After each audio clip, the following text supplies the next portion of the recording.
What's up, guys? Can you hear us?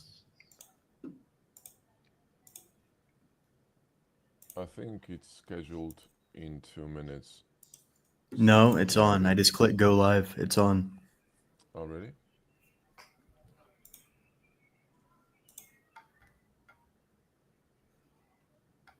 Cool, awesome, it's working. Hey guys, how's it going?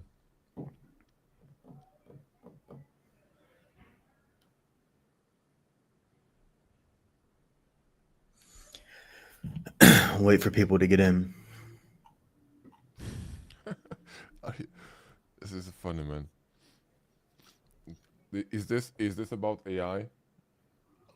You guys think that I lost so much freaking weight and I'm an avatar? Is this the question?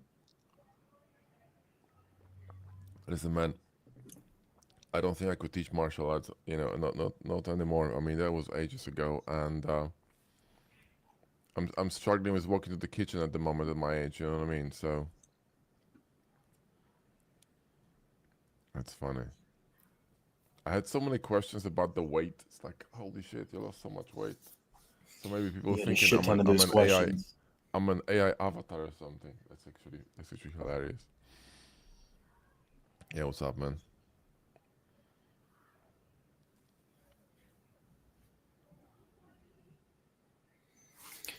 Hello, question. How to make marketable anime models? Bro, don't sell 3D models. It's like a fucking waste of time. Well, it depends. I mean, if you, I for mean, I mean, example, there's exceptions like Jama, for example, who sells these mega packs with extreme levels of detail and experience. But if you're trying to sell like one average model on a marketplace for $2, like it's a you waste of time. well, you could niche like there's a lot of people making money now with STL files. Okay, so this is why we dropped the course on 3D printing because a lot of people don't have a printer and they can still make money. So what people do is they model stuff that's really popular and kind of not collect well kind of collectible, and sell STL files, right? And there are many ways of making these files, there are many ways of modeling, etc. You can focus and niche down, and people can actually make pretty decent money on this. You could make somewhere between 5 to 10K even a month if you really focus on it, right? But selling like ready-made models is a bit more difficult because you would need to first of all you need to focus on one thing, definitely niche down and specialize in something, like for example selling specific type of models, right? And then you would need some kind of an outlet, so you need to let people know that you're actually doing it, which is the most difficult part to do, because on the internet no one knows you. I mean, look at, so we have quite decent following, and there's quite a lot of people that have no idea that things exist, like certain courses or videos, and it's just too much information out there. So you would need to make sure that people know about you, which is the biggest issue, right? And the toughest thing to do. And on these platforms, you're gonna be competing against other things. Like if you're gonna, for example, post on CG Trader, you're competing against courses, just like Gumroad, right? Courses, add-ons, other creators. It's a massive market. So It's for most people, it's largely a waste of time because their skill set's not where it needs to be to actually make that a lucrative area. That's just the honest truth there.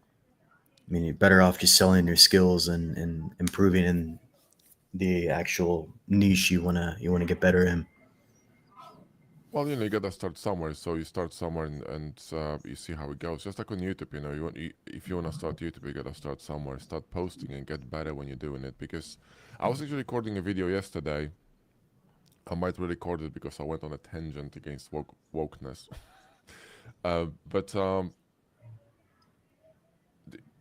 you gotta start, right? You gotta start and get better when you do while you're doing something. There's no other way to do things. You cannot just wait till you're perfect or wait till you have like an amazing set of skills, because then you cannot really start doing anything.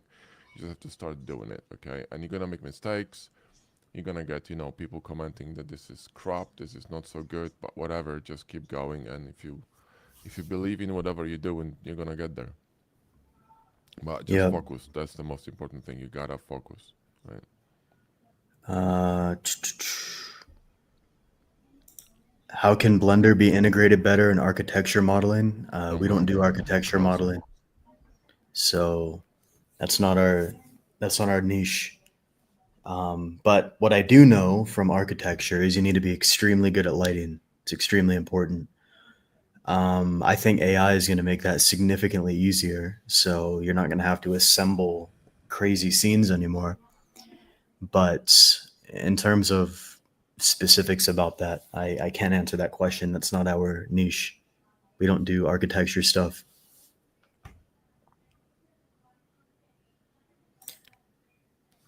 What's up, bro? Greetings from Mexico. You both guys give good tutorials. Awesome, bro. I appreciate that. Let's see. I've been working with Blender for about 6 months, but I feel stuck with my progress. Any tips or tricks for people that have been doing Blender for a bit? Where are you stuck exactly? Which area? Is it and what are you trying to accomplish exactly? Because that's very, very broad. I mean, people have many different goals, and we can't really help you with that without some specifics. Usually it boils down to you're repeating the same things that don't need fixed. Like a lot of people, I'll give you an example. A lot of people will have all the modeling tools handled. They'll learn Blender, they'll learn how to model, no problem. And they'll just continue to improve their modeling. And it's like, dude, you don't need to improve your modeling. You need to improve how your designs come together or how your presentation looks. It's usually like the issue you keep focusing on is not the real bottleneck. Just give us some more specifics and I'll lend a hand. Mm. Perry, what's up, man? Steve, what's up, bro? Moore, I have no clue how to pronounce your name, but what's up, man? Is Cycles render engine on Blender better than Redshift? No idea. I only use Cycles. Don't use anything else. What one engine I used personally was Keyshot. I like Keyshot a lot, but the only reason I like Keyshot was because it had a library of pre-existing textures for hard surface models. That's actually where we got the idea to build Material Works, because if you have cycles in the same set of textures, you can get pretty much identical results to Keyshot. So cycles is fine, guys. You don't really need to use anything else unless you want to. Ryu, don't go from the bottom ones. Read the comments in order, or you're gonna skip people. So let's go in order. All right, cool. Just swapping. That's a better idea. Yeah, good Is point. cycles render? Oh, we just did that one. Currently, I'm modeling a fully complete SWAT cats fighter jet. Should be done by 2030. There's a guy we follow, Nika Zaudaushvili, however you pronounce his name. He has some of the most like insane, like Zukoshvili, I complicated think hard he's surface Georgian. designs you can find online. They're extremely detailed. Probably took him months to make, but you should check out some of his stuff as well. I think he started doing tutorials on YouTube as well, which is great. He's streaming, yeah. Check Yeah, him he's out. streaming as well, so you could check that out. My lighting is all. I need to do a different lighting setup for next time. I look like a fucking zombie. We'll get something for next time.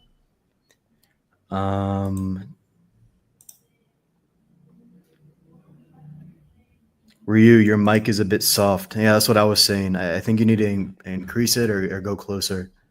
Well, what I could do is I could set automatic. I could actually push it up a bit. Hang on.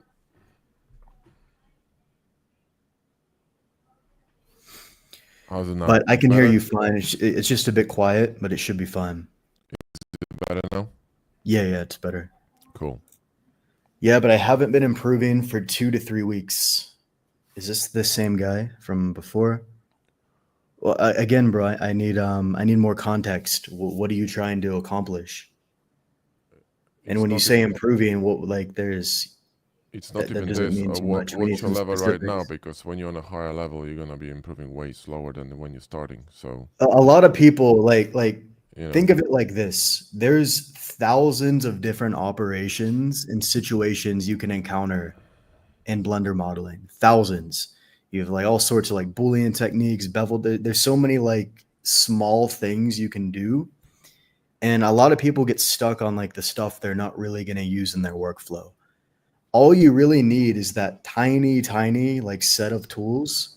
And once you like razor focus in on that, you can expand out even further and rapidly people get surprised all the time when we make these claims of you can learn, 3D modeling, hard surface modeling in 2 weeks. It's a fact. And we have thousands of, results to prove that. That's because we're not focused on a bunch of random stuff. We're literally pinpointing the most important tools that you're going to use 80% of the time, the 80-20 rule essentially, and you're going to expand out from that. You shouldn't be like improving for weeks on end. You should have the full workflow sorted in a couple of weeks max. So again, we need some more specifics. If you are just kind of winging it on YouTube, grab our accelerator. It's just going to have you sorted in about 2 weeks of time. I have a You're video on this. going way too far down, Ryu. You need to Really? go. That's the Yeah, top comment I'm seeing. no, you're not going in order. Okay, go for it then. Because I think I lost the track here. Yeah, I think you did. It's fine. So many comments. Sadicus, thank you, bro. I appreciate that. Cheers, mate. Do you guys make the majority of your income from selling courses, or do you guys also work for companies? No, we're running Blender Bros full time, bro. I'm not working for any We de- company. I prefer this. we're declining offers if we get them. We don't have time. Really, no time. Seriously. Just no chance. It's like I'd rather do this. So yeah, we're doing Blender Bros full time. I have zero interest in where I prefer teaching. It's more fun, more fulfilling as well, because then we get comments like this and people get to learn very quickly. I managed to sell a few things on CG Trader. Yeah, right what Josh said, model stuff that people are really interested in or uber unique. Never knew wrestling shoe 3D models were new. It was interesting. I was looking for like a 3D printer 3D model for our new course. I could not find a decent one anywhere to be found. I would have paid like $100 for it, like no problem, but it didn't exist. So there's situations like that, but it's also very niche. Maybe not many people need that. So yeah, just keep that in mind. I personally don't think like selling like cheap assets is a good thing to do by any means. Question: how to make good lighting and composition in videos? If you want to see like, I would grab the Rendering University program that goes through that pretty deeply. But good lighting and composition, I mean, Ryu, you're probably more apt to speak about that. Video is a bit different because you know you can start with still photography and images and renders, but if you are after composition and lighting in a video, you should go specifically after content that teaches that. We don't teach that. I mean, Rendering University is going to give you a tremendous amount of knowledge on essential things that they go into lay foundations for anything in terms of rendering, because it's a bit of a misleading name because it says Rendering University, whereas in fact you are going to learn a lot about, how to understand negative space, visual anchors, how it all works basically, but it's also going to help you become better at modeling because these things are connected. But composition and lighting in video, which is a motion picture, it's very different. If you look at the still frame and the frame doesn't move, your brain will slowly start seeing things that are, wrong with the frame. But when frames are moving at 24 or 29 frames per second or faster, you can't notice that, right? So the composition and lighting in the video is understood in terms of sequence of images, not just one image. So it's a bit different. And also frame, you can get away with with things you can't get away in still photography or rendering, but you also have other problems, like for example, zooming, panning, transitioning, editing. Editing is huge for video as well, right? And that's also gonna impact composition and your shot. So it's a completely different, kettle of fish. So you should find some really good content at some point, right? On you learn the basics, but then go after a specific content on this. That's what I would do.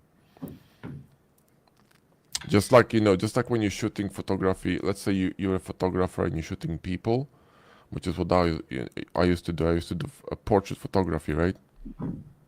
But if I went into product photography, it's a completely different stuff, right?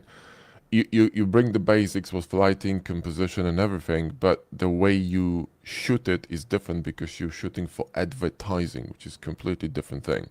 So the narrative, the storytelling, everything is different. So yeah, it's kind of similar, but the basic is the same. The basics are the same, but the nitty gritty of the stuff is very different.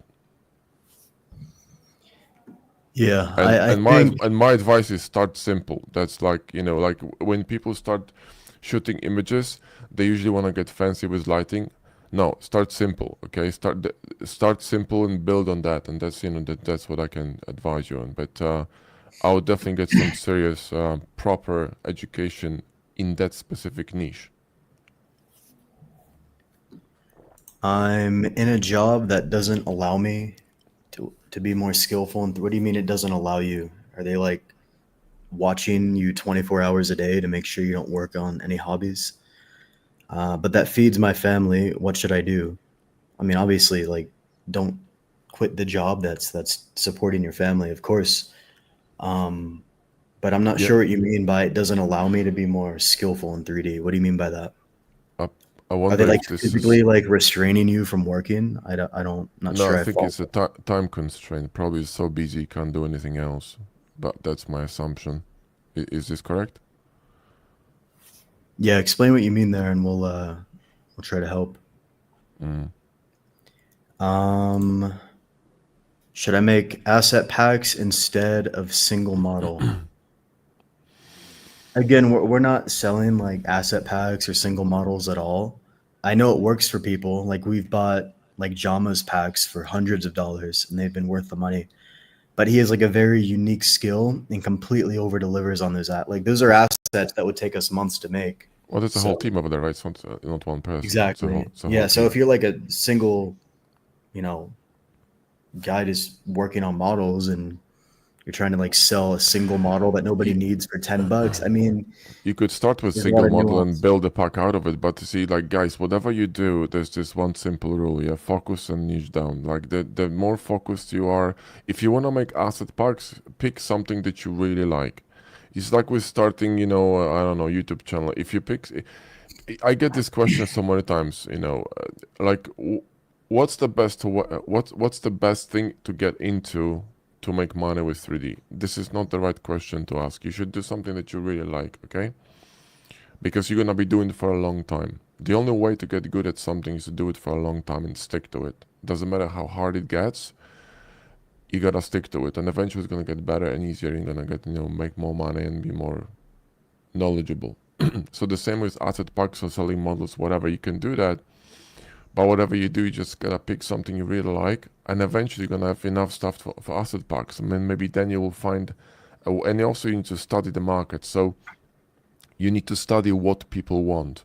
So if there's something that you like to do, and something that people want, boom. You see what I That's mean? perfect. You you There's, you, go you ahead. don't you don't create an offer before you know if it's going to sell, because you're gonna put a lot of money, a lot of time into something that will not work. So what you just like in marketing, you need to research what market needs, and if this is within your niche, then you need to deliver. Yeah, That's how exactly. that's how it works. There was an offer we ran a few years ago, and we just assumed people wanted it. We Yeah, assumed it was needed. Well, yeah, like we thought this is what people want instead of doing any sort of investigative research, just like yeah, basic. So we made it. We spent a couple weeks making it, and it flopped, right? Because mm, nobody wanted it. The market yeah, didn't care. I thought it was important personally, and objectively, it probably was. Yeah. but you can't force it down the market's throat if that's what they don't want. So it's Mm. actually a new feature we've been using on you can use it on ChatGPT and Grok as well. It's called the deep research function. So you can use the deep research tool and it'll literally like scalp forums and the internet for issues that people are having in your niche. And that's kind of how we built our recent 3D printing course, right? There were lots of like, we were like, okay, what else should we add in here that people are struggling with? We used that deep research function, took us a few minutes. That would have taken us hours or even weeks otherwise, right? So you really need to kind of figure out like what do people want? What are they buying? Don't just throw stuff out there. Like before I even started this brand, a lot of you guys don't know this, but like 12, 10, 11, 12 years ago, I made a course, like a little course on Udemy, right? Oh yeah, I remember that Um, one. The it was like a free turntable. one. Yeah, it was super old.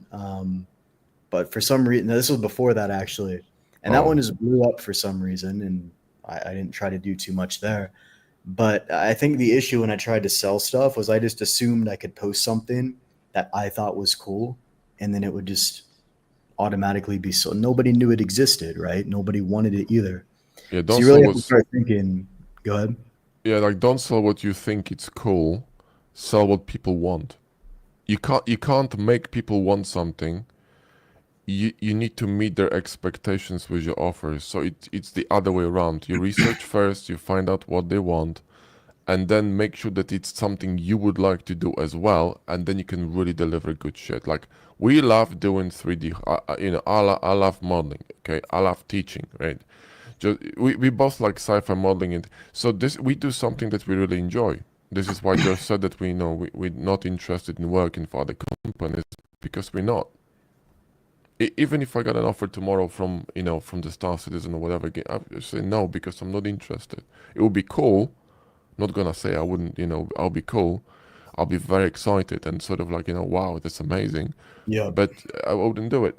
Bro, It's just not what I people want to try do. to make people try to make it like, oh, a gotcha moment. Oh, you're not working for. Oh, no, we're not. I have No, no interest at all. zero interest there. Like zero. I just don't want to do that, right?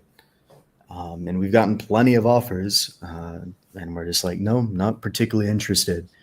So yeah. Anyways, moving on from that. Do you think that it's possible to specialize both in organic sculpting modeling and hard surface? Yeah, yeah. I mean, that's what Dustin was doing. Yeah. Go In, go to blenderbros.com/testimonials. There's videos on the top. Look at Dustin's video. He was doing mm, exactly that. He was doing organic sculpting and modeling and yeah. turning it into hard surface. It's like a hybrid workflow. It's He more technical, but you can do it.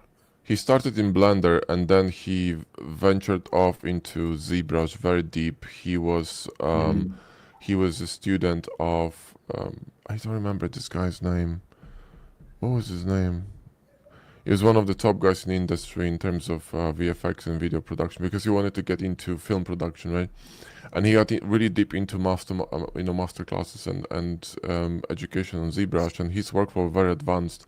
And he was combining ZBrush with Blender. And if you're gonna be creating armor sets or helmets or whatever, it's still hard surface. It's organic. I mean, it's but it's still hard surface. So, yeah, you should in fact merge these two workflows because I remember that if you look at the professionals, like if you go on ArtStation and you look at these top guys who are posting some really cool stuff, you're gonna see like 6 or 5 different softwares used. You're gonna be like Plasticity, Blender, ZBrush, Keyshot, Substance Painter, whatever. They use multiple softwares. They use something. I mean, they use everything they need for the specific job or for their workflow. So they decide what they want to do, and they find tools for it. Just like we found HardOps, Boxcutter, Mesh machine tools for our workflow because that's what completely makes sense. And you can use these add-ons for Ngon workflow, for SubD workflow. We have a course on SubD where I'm using add-ons over there, like I don't know, 10 add-ons to make it faster. And that's what they're gonna do. They're gonna use all the tools available, professionals, right, in order to get the job done as soon as possible and in the best and most easy way possible. That's what they're gonna do, right? So that's what you should do. If that's your interest, simply find tools that allow you to do it better. That's it. Yep. Yeah. Exactly. So yeah, definitely possible. Mm. Morning from New Zealand, Hey, man. quite far away. Oh, yeah, it's Actually, actually you're early kind over of. there. Holy cow. Wait a How minute. It's far like, what, is? 3 o'clock over there? Yeah, it's you're near. How far is New Zealand from It's Japan? How 6 bad is o'clock. my It's 6 geography? o'clock in here. It must be like 5 o'clock over there. What's the time zone difference from Japan? Do you know? I think it's like an hour or 2 hours. Yeah, it's pretty close. I don't know. Let me check this out. New Zealand, it's like 4 a.m. or something. Insomnia? What's up, man? Piri, Oh, no Redshift way. is It's more. actually later. My bad. It's It's later. 8:54. Yeah, Interesting. yeah. Okay, never mind then. Um, can you guys tell us how you're both incorporating the new manifold Boolean solver? I think I have a video on this one. Either I do or I think I do. I have a And video coming on it soon, actually. I mean, yeah, most like it's very. Did the video drop already? I think it did. I'll link it. It's very like nuanced. It's not like a big thing you're going to use a ton for like an average workflow. the But difference is, go ahead. yeah. So I guess I'm just going to link the video if I can find it. But if you have, for example, an edge and you have three faces like going into that edge, that by default is a non-manifold object. I've made a video on this. You can't like force it to be manifold. What's cool, and this might actually be part of the solidify modifier. Again, I'll have to link it. But there's an update to the solidify modifier as well, where I don't remember what it's called, but when you use the solidify modifier, it'll actually turn it manifold. I can't really explain it here. You'd have to watch the video. But I wouldn't worry too much about it. It's not something you're gonna like heavily rely on. From what I remember, is that the manifold modifier is, I mean, the Boolean is a bit like, it's actually the same or similar concept as the exact. And the fast now is called, what was it called now? They changed the name, I forgot. You have fast, you have exact, which they No, no, renamed.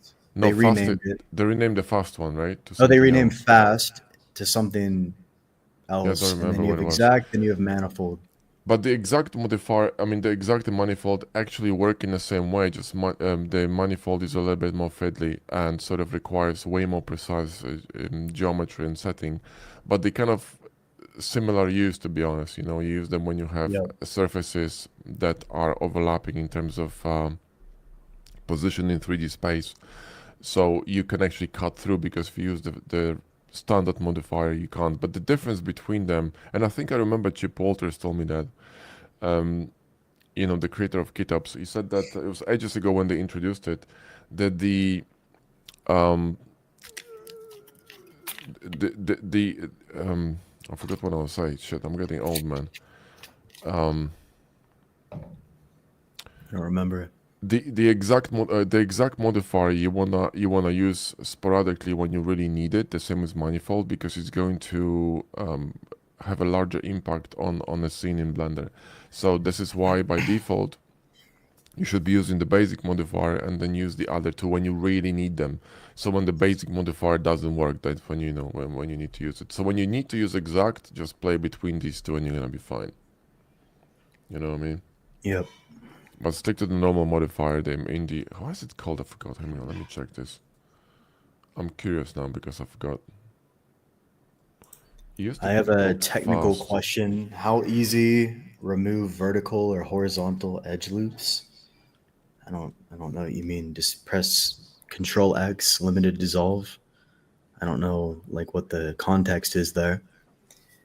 You would just press Control X and then run a limited dissolve on that. Or if you want to delete it, you can do that too. Oh, it's called. Wait a minute. Do you guys still use Marmoset? It's called float. That's the one. Yeah, it's called Float. That's the update. I don't know why, but there you go. Doesn't matter too much. I think it's because of the precision, but I'm not sure. Do you guys still use Marmoset? Haven't used it in a while. No, it's great The, if you're doing baking. the Marmoset 5 has interesting features now. You can bake bevels and barbecue. Zen barbecue add-on now actually works with it, so it's interesting. You can export the because you can add procedural bevels with Zen Barbecue. The cool thing about Zen Barbecue is you can add. It's an add-on, by the way, from Sergey Tyapkin, the same guy who came up with Zen UV, and you can create procedural bevels of different size for different edges, which is amazing because that's what you want to do when you model. And then you can export it directly to Marmoset toolbag and bake it, which is kind of cool. So now I think the game asset workflow is going to be going towards replacing the low poly to high poly workflow, unless you're working for a mobile device gaming, right? But if you're going to be working for a regular game, I don't think you're going to be needing low poly anymore, because you can even bypass the mid poly beveling, which was one segmented bevel plus the weighted normal modifier, and you were exporting it as a high as the as a, as a model to for the baking. But now I don't think you're gonna even need to worry about low poly, since you can bake the bevels, and this is usually where the most amount of geometry, is involved, right? So yeah, it's the game master workflow is slightly changing, Yeah, becoming I mean, simpler. with the AI developments, a lot of the old technical requirements are just going to be gone completely. Mm, agreed. Hey, I want to learn how to create game assets. Is there a specific course for it? Yeah, just go to our store. We have a full training for specifically for hard surface game assets and how to use like n-gons and shit like that. Highly recommend. Yeah, if you're not needing organic sub-D driven models, then I would grab this one. And if you need sub-D, there is a sub-D course as well. But you make sure you know how to use add-ons, because this course is add-on heavy.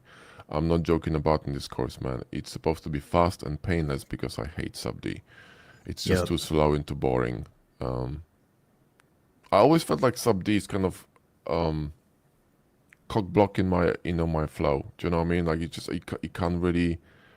can't really rush, and sort of like your mind is ahead of what you're doing in Blender. I was always annoyed, and so I'm not a fan of sub D.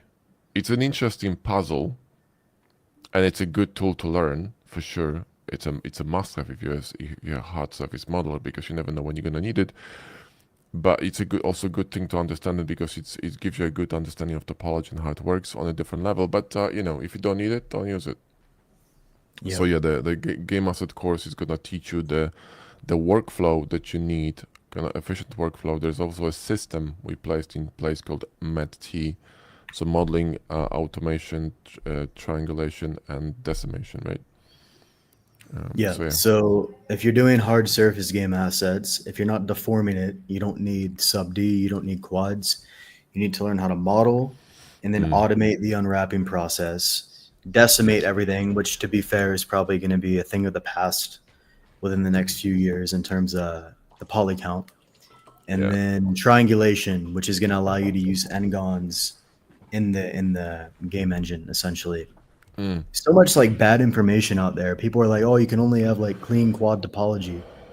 I'm like, it's getting triangulated anyways. It's just like baffling that people still say that in 2025. We had discussions with people who work for a guy who worked for Pixar, and he said that they were using n-gons on meshes on the characters, but they were just hiding them in a bag. So, triangles, angles, they just didn't care as long as you can't see it. So there's a lot of corner cutting in the industry, because it saves time and resources. So yeah, you need to, it's like, in order to get a job with a law firm, you need to know the basics and you need to be really good at something. But then eventually you're gonna be kind of venturing into very specific, kind of a niche in terms of work, and you don't really need to know that much, okay? So you need that knowledge in the beginning, but you're gonna be doing something very specific anyway. And probably when you get to, if you wanna work for a gaming company, usually what they do is they, put you in a specific position and let you grow to the senior position, right? And you're gonna be doing one boring specific task for a very long time. But you need to have some specific skills to get in, or start your own gaming company, whatever you want to do. So these Mhm. tools are good to know. And one of our guys in our community, Andrew, he runs his own gaming company right now, and they're working on a fifth game right now. And he said to me that he started as a modeler, modeling stuff. But when you get to game dev, you're just gonna be doing so many other things, and modeling is gonna be just a very rare occasion basically. So again, you're gonna be juggling a lot of tools you need to get the job done. Just like like someone asked about ZBrush and Blender, it's the same thing. Yep. Mm. Muscle memory has made me more efficient without and with add-ons, thanks to both of y'all. Well, I appreciate that, but I mean, Good it's stuff. really at the end of the day, it's just you working when you're doing the same operations Mm. repetitively. It just gets ingrained into your head, so you're not even thinking about it. This is why I we had say use the tools to just make the workflow as efficient as possible. mm. I had I, a I don't. question on I'm my still. What's that? I had a question on my YouTube channel, like I think 2 days ago. Someone was saying like, how the hell on the machine tools video? How the hell am I supposed to learn all these pie menus? Bruh, practice. It's that simple. It's actually baffling how many people still refuse to use paid tools to make their workflow quicker. It's actually quite sad to see. Like some people just straight up refuse to use any sort of tool to make it quicker. Yeah, And it's I'm kind of like, funny. I can't help you there. So yeah, I just want to master low poly childish models and sell. I'm not sure what that is, and sell my assets in stock sites. Do you have any suggestions about making this a full time job for that particular thing? What's a childish model like for kids? I mean, like toys. Yeah, I don't. I'm not too sure what you mean. Just Yeah. expand on that a bit. Um, yeah, Blender, like any other programs, has a huge spectrum of things to learn. I've been using Blender for 5 years now, and I still don't know anything. Let me let you guys in on a little secret. I Mm. barely know how to use the compositor. I barely know how to use nodes. I barely know 90% of the menus in Blender. I don't know most of the software, contrary to popular belief, but I do know very well a small set of tools for my particular niche. It's a very, very unique set of tools, and you don't need to learn anything else at all. This is why, you can legitimately get very, very good, specifically with hard surface, in a very short period of time. There's like a very small set of tools you need to learn. And then from there, once you have the foundation, you can expand out on that. Kind of like a language, right? Like languages, is probably a couple thousand words, verbs, phrases you'll be using in daily conversation. Yeah. Learn those and then branch out and start learning random words that you wouldn't use so often.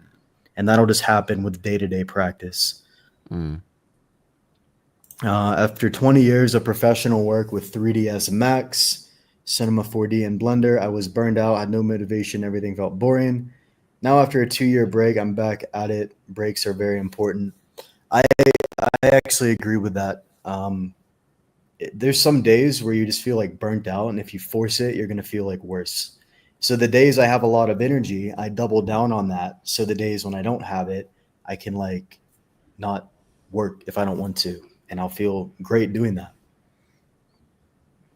But yeah, I totally understand what you mean. So take breaks when they're needed. Um, hey bros, what is this eternal debate about topology? My workflow from scratch is ref research, then drawing the silhouette in 2D, then design in 3D using HardOps and Boxcutter, then retopo if needed. Like most of this Yeah. topology, perfect quad nonsense came from old workflows before the Yeah. technology was developed, right? If you go into I can disprove this almost immediately. Anybody who's like unique quads. If you go into a CAD software, go into SolidWorks, go into Plasticity, go into Moi 3D, any sort of software that does not use polygons, export it and bring it into Blender, the topology is shit. It's terrible. That's because those softwares do not care about the topology. They don't even use topology. They care about the design and what they're going to be doing with that, particularly if you're deforming the asset or maybe your pipeline requires quads. Yeah, it's important. But for the vast majority of people, they're like trying to model in quads when it's a complete waste of time. So I have Mm. the same question as you. I don't know why there's this internal debate about it, but I don't think it's ever going to go away because people have been like force fed this so much. And It's kind of like old people saying back in our days shit was different. Same thing, man. yeah, You know. and applying that to current day, it's just like, what the hell? What's up, man? That's actually a lot of that's actually the reason why, for example, we have these questions coming often from people who said that they went to university, and that's the problem because they've been taught by people who just teach outdated methods. And if you're a teacher, look at doctors, right? You go to a doctor who's a bit older. What they're gonna do is they're gonna be at some point riding on their general knowledge, and if someone is a really good doctor, they're going to be staying current and they're going to be reading the bulletins and whatever is coming out. But there's a lot of lazy doctors who just going to write on whatever they know and think they know everything, which is really dangerous way of thinking. So, and that's what happens in schools. Teachers get lazy, and if you find a lazy teacher who's not really exploring new solutions and technology, then they're just gonna teach you outdated shit because it's comfortable and easy for them. Do you see what I mean? Like, they don't have to put effort. And granted, if they're getting a shitty salary, they're just not motivated. So kind of can't blame them. But if someone is actually going to teaching profession, they should have this kind of passion for delivering the right knowledge, because they are they're bringing a new generation of whoever they're bringing up, right? And it's their responsibility to give them the best knowledge possible. So, like Josh said, like, we may not be, for example, knowledgeable in all kinds of tools in Blender because A, it's not possible. Two, I don't think it's smart way to work. But we are very knowledgeable in terms of hard surface modeling because that's the only thing we do. That's it, right? Precisely. And that's why we get people very good very quickly, because we're not focused on everything. Focus on a very, very small set of things, and we get you very good at that very quickly. And that's why our courses are focused as well. We're not doing character modeling because it's not our niche. Our niche is, hard surface sci-fi. So Mhm. if you're gonna see stuff coming from us, it's gonna be always oscillating around this angle because that's what we want to do. That's what we like doing. So why would I want to do something that I'm not really interested in? Do you know what I mean? And also, this would require us to jump on another subject, which means stop doing what we're doing right now, or allocate less time to what we do right now, and Yep. allocate time to Exactly. something new. And this could even backfire. So then you're wasting time. So whatever you do in life, you have to double the fuck down on whatever you're doing. If you once you find the thing you want to do, just fucking go for it. That's it. And there's no other way you will get better and things gonna improve, because if you the repetition is gonna just simply get you there. Yep. Mm. I do 3D CGI work for clients. Initially got some clients because of one viral video, but later nothing happened. And I'm doing freelance full time, so currently struggling to get high ticket clients. That's a good Um, question. it is a good question because it's like there's always a bottleneck within the business. It's like, do you have the traffic coming in? If the answer is yes, great. Are you able to convert that traffic on your offer? If the answer is no, you got to figure out where that problem is. Is it the pricing? Is it the actual offer, the communication, the market? There's many things it could be. Hmm. And then finally is obviously your pricing, which we could discuss pricing all day. I'm by no means an expert on that, but yeah. I mean, you have to figure out where your actual bottleneck is. Obviously, one viral video might give you a nice initial boost, but that's not going to sustain things. That's why, like Ryu and I, we don't try to go for views. We try to go for very niche content, which attracts the right type of people to our products. Like, I could have continued when I started the channel pushing viral video content. I decided to stop. Some of my old videos with millions of views, they're hidden. You can't even watch them anymore because I don't want just like the dopamine junkies coming to the channel Yeah, and because it's ruined the algorithm. It's like, if you start posting something that's popular but it's outside the niche of your channel, you're going to dilute the audience, and algorithm's gonna get confused, and the old audience will stop watching your stuff. The new audience gonna come, but they're gonna bounce, and you're gonna be left in the middle. So yeah. And another thing that I would advise is running data. So if you don't have a consistent data tracking system in place, then you will not know where the problem is. Josh is running our data every day. So like, literally he loves numbers. He's in love with Excels. Thank God for this because I'm not. But That's the best way. our data is insane, okay? And I'm very grateful for this that he's doing it. So if we didn't have this, we would have no idea what the hell's going on. We have data going back way back, and we know exactly every single day what is happening, and we can draw trends. So based on this data, we can actually, ascertain what to do and exactly know on which problem we need to focus on first, because you need to determine which is the biggest leak in the bucket. Imagine that your business or whatever it is a bucket, they're gonna be leaks. You have to focus on the biggest leaks first, and then stop the problem, right? And there's always the lowest hanging fruit you need to focus on, and without data you will not know what it is. So obviously when you're starting and it's just early and you had one video going viral, you still don't know, but I would follow up with consistency. And if that video went viral, you may want to analyze the data of the video and see, okay, what people were interested in, when the retention fell off, when they stopped. You know what I mean? Like you can analyze the graph and you can kind of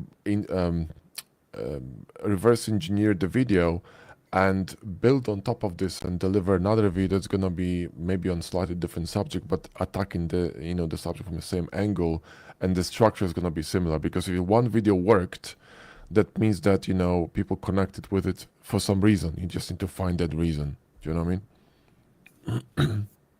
Yeah, data at the end of the day, data tracking is important because it's going to tell you where your bottlenecks are. Otherwise We you're always blind. have like Yeah. these. What's that?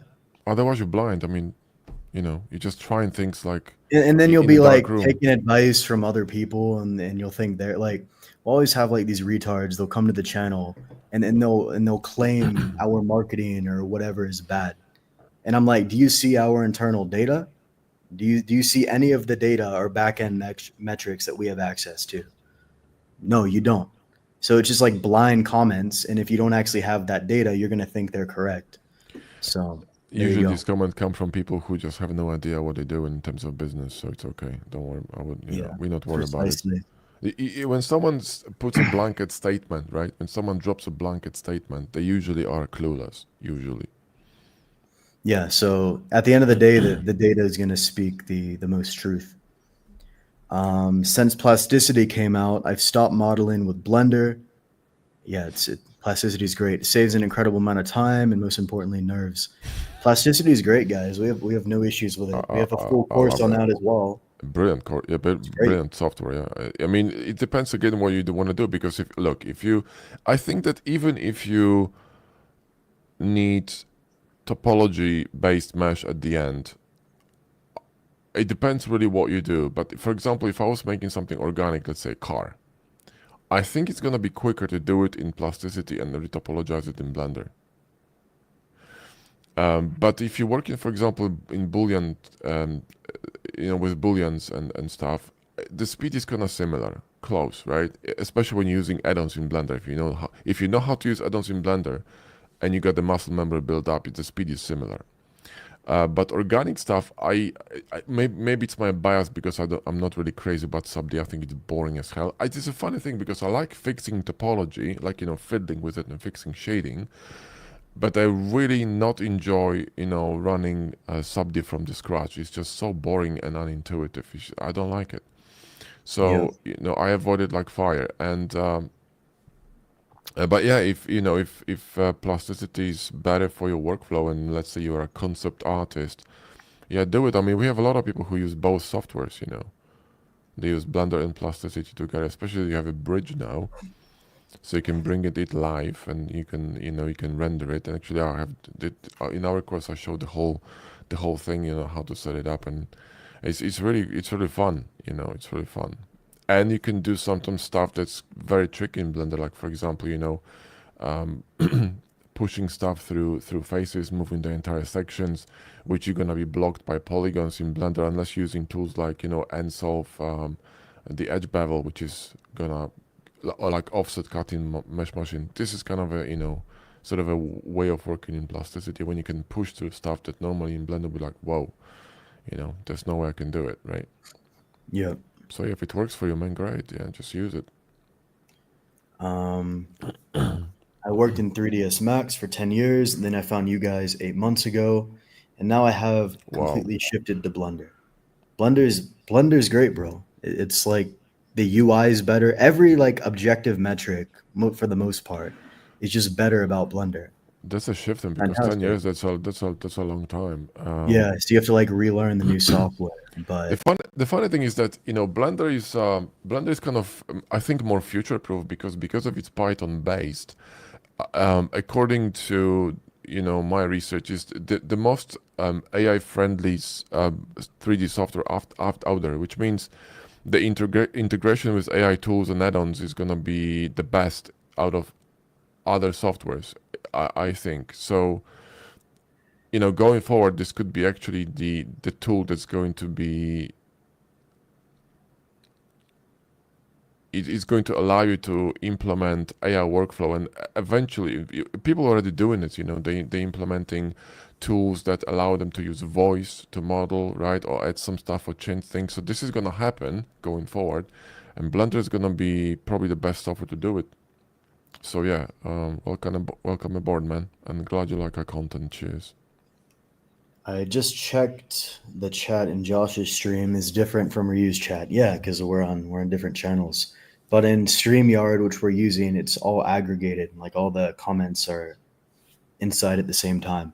Yeah, we're using a software called StreamYard, so we can stream to both channels at the same Yeah, time. so But there's going to be comments are different coming. comments on Ryu's channel and vice versa because we're Just streaming open in two open both channels. videos if you want. It's a bit annoying, but I mean, it's two It is channels, so it it makes is what it sense. is. Yeah.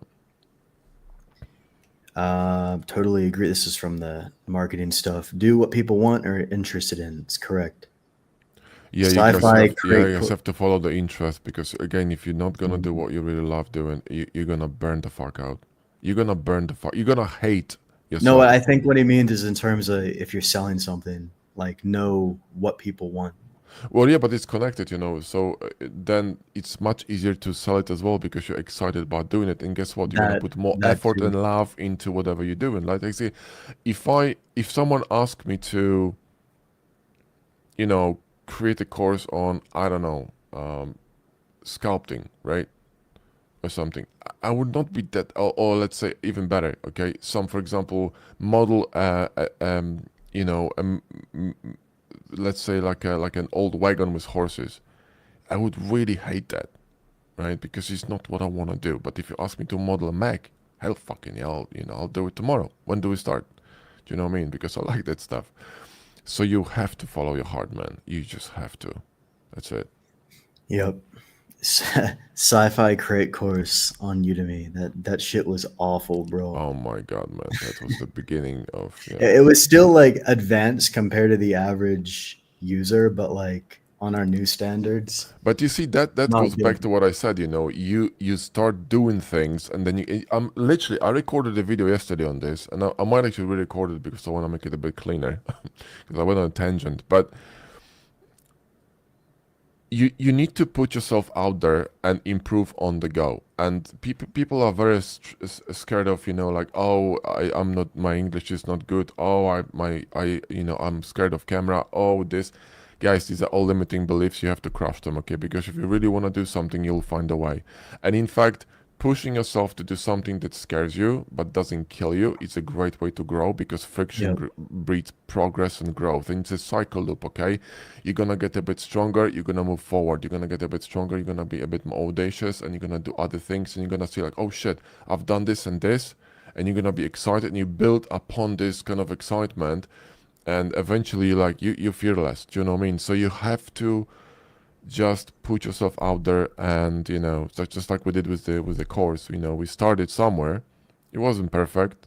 There was a lot of issues, but then we improved on we listened to you guys. This is the thing. Like, remember the Jumpstart course? We actually got feedback from Jumpstart course. Had over 100,000 students, right?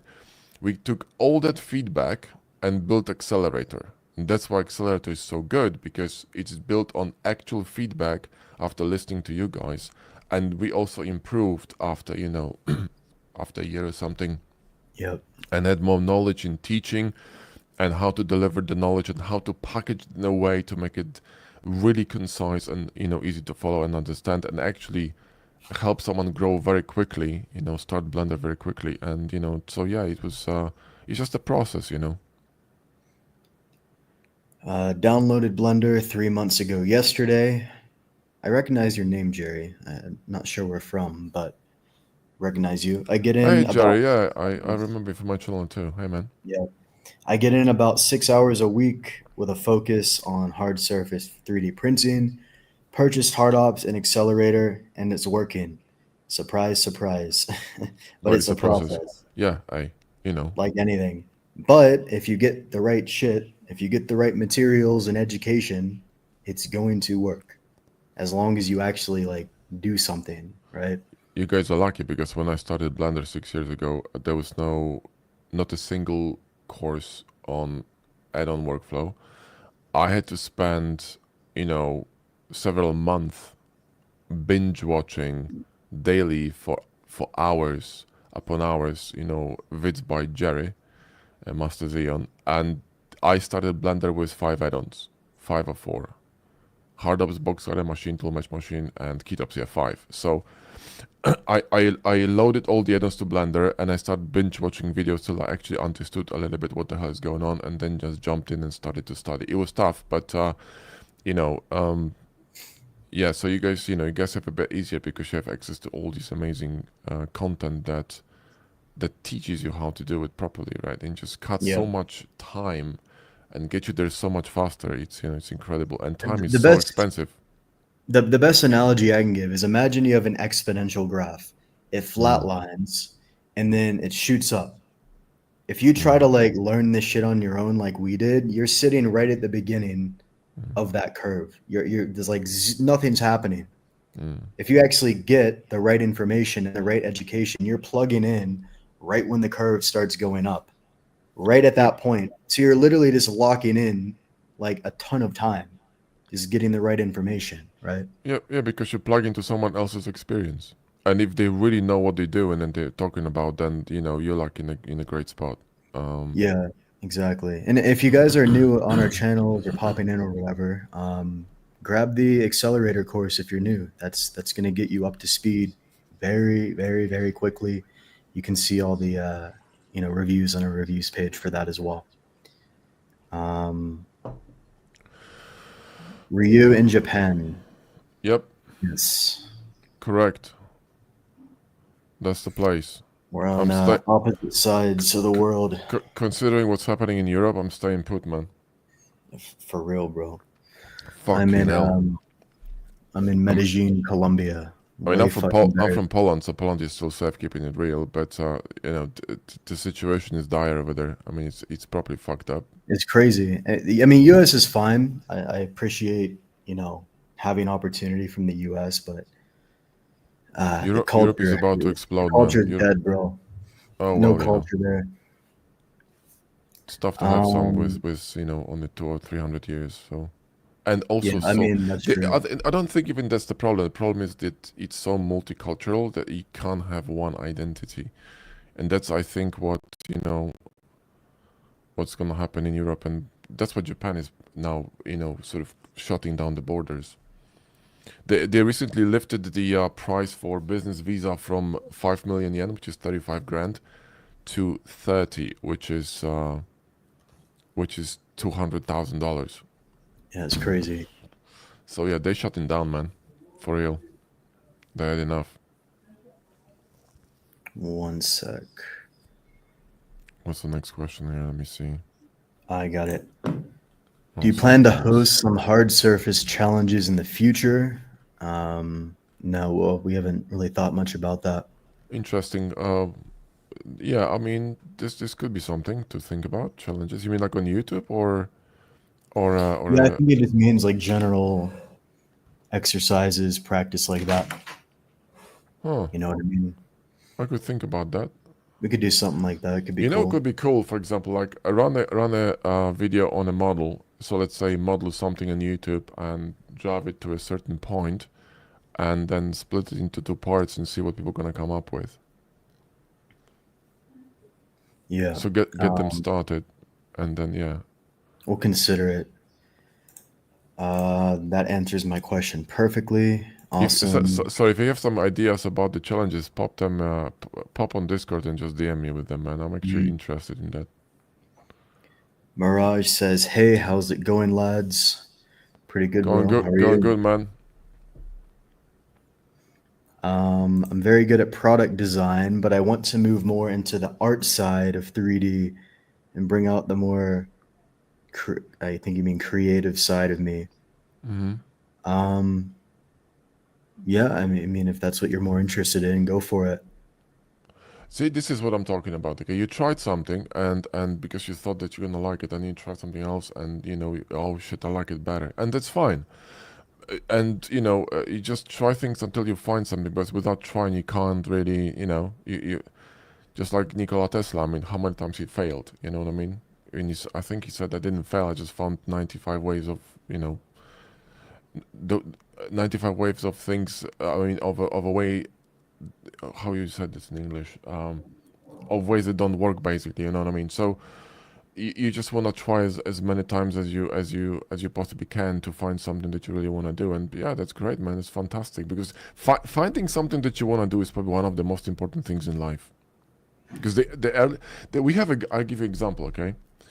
We have a 13-year-old guy, Leo, on our Discord. 13-year-old, right? 10, 3, 13. He started Blend when he was 10. And this guy is grafting.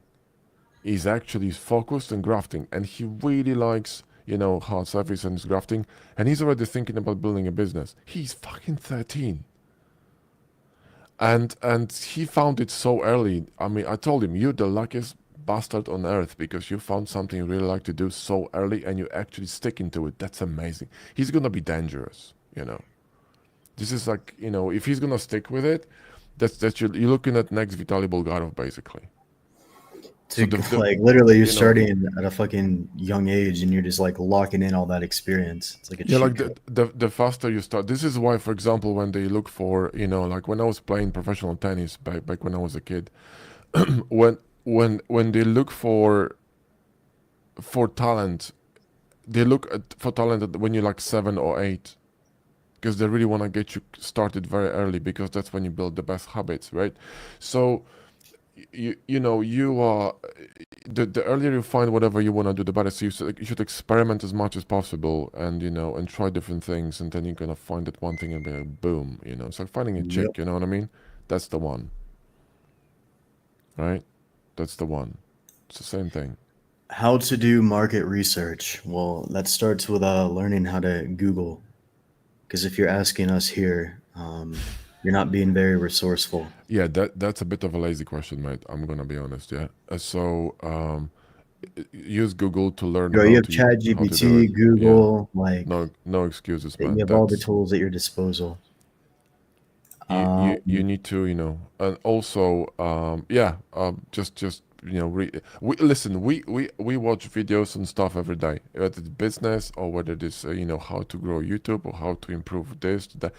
We watch them every day. Every day I'll go for a walk. I'll run a podcast on marketing, business, YouTube stuff. It's non-stop learning. So you need to put, the mileage.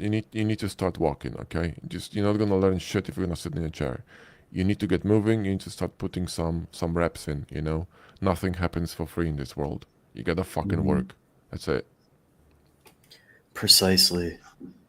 Um, in my job, I have to do all things like modeling, optimization, animation, architectural rendering, video editing. I Damn, like surface sci-fi modeling and can't leave my job.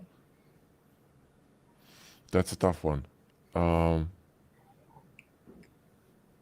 I like I the mean, name though. if you're Awesome limited AI. on time, it's just down to priority. Like how much do you prioritize getting good at that skill? Because on one side, you're not if you're supporting your family, it's dumb to just quit a job. I Like wouldn't do it. regardless of what the gurus online say, I wouldn't sounds do like it. an awful idea. No. But at the same time, you have a lot less time to allocate.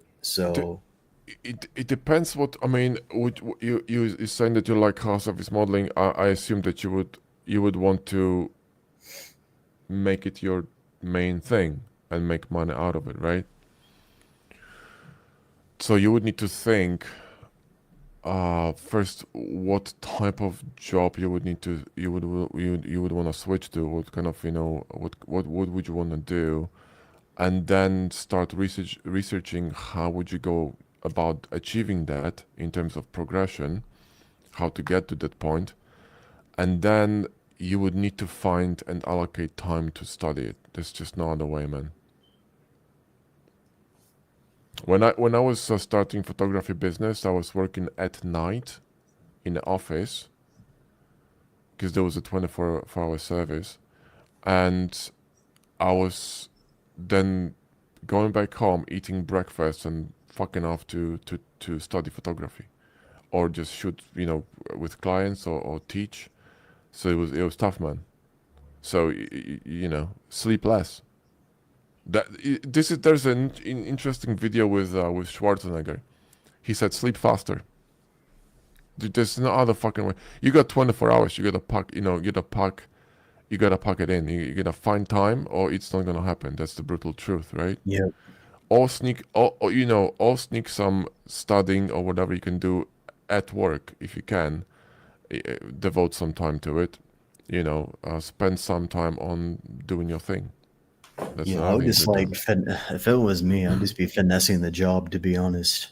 That's what I did with my university the last year. I just like did the bare minimum because I knew I wasn't going to do shit with a degree.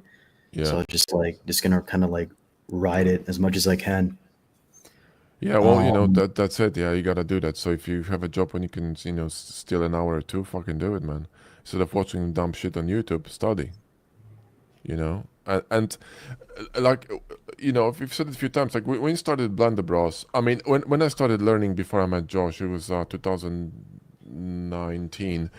I started learning Blender in June. So 6 years, it's like about 6 years ago, a bit more than this. And I was spending probably all day just studying, and I was finessing this shit out of them. I was actually bringing laptop to work and fucking, doing 3D, man. If I could. So if there was nothing to do, right? Obviously, I was doing my job because that's a priority. But if there was nothing else to do, I would just sit there watching YouTube, which a lot of people were doing, or fucking sleeping. I was fucking studying, man. So it was more like a monitoring job, and sort of like a emergency customer support thing, related thing. So yep. yeah, I was finessing the shit out of it. So if there's nothing else to do, I was just sitting there studying, man. It was the only way to do it. Other people were just sitting watching YouTube and wasting time. So yeah. Next question is, that reminds me, do you think plasticity is better than Blender for sub D? I'll let you answer that one. Well, I mean, I mean, again, obviously plasticity isn't sub D. There's no polygons, but like if you want organic shapes, it's very powerful. yeah, if you are fast with topologizing, and if you, for example, use tool like Retopoflow for the that's probably the best add-on for it right now, and you're gonna get fast with it.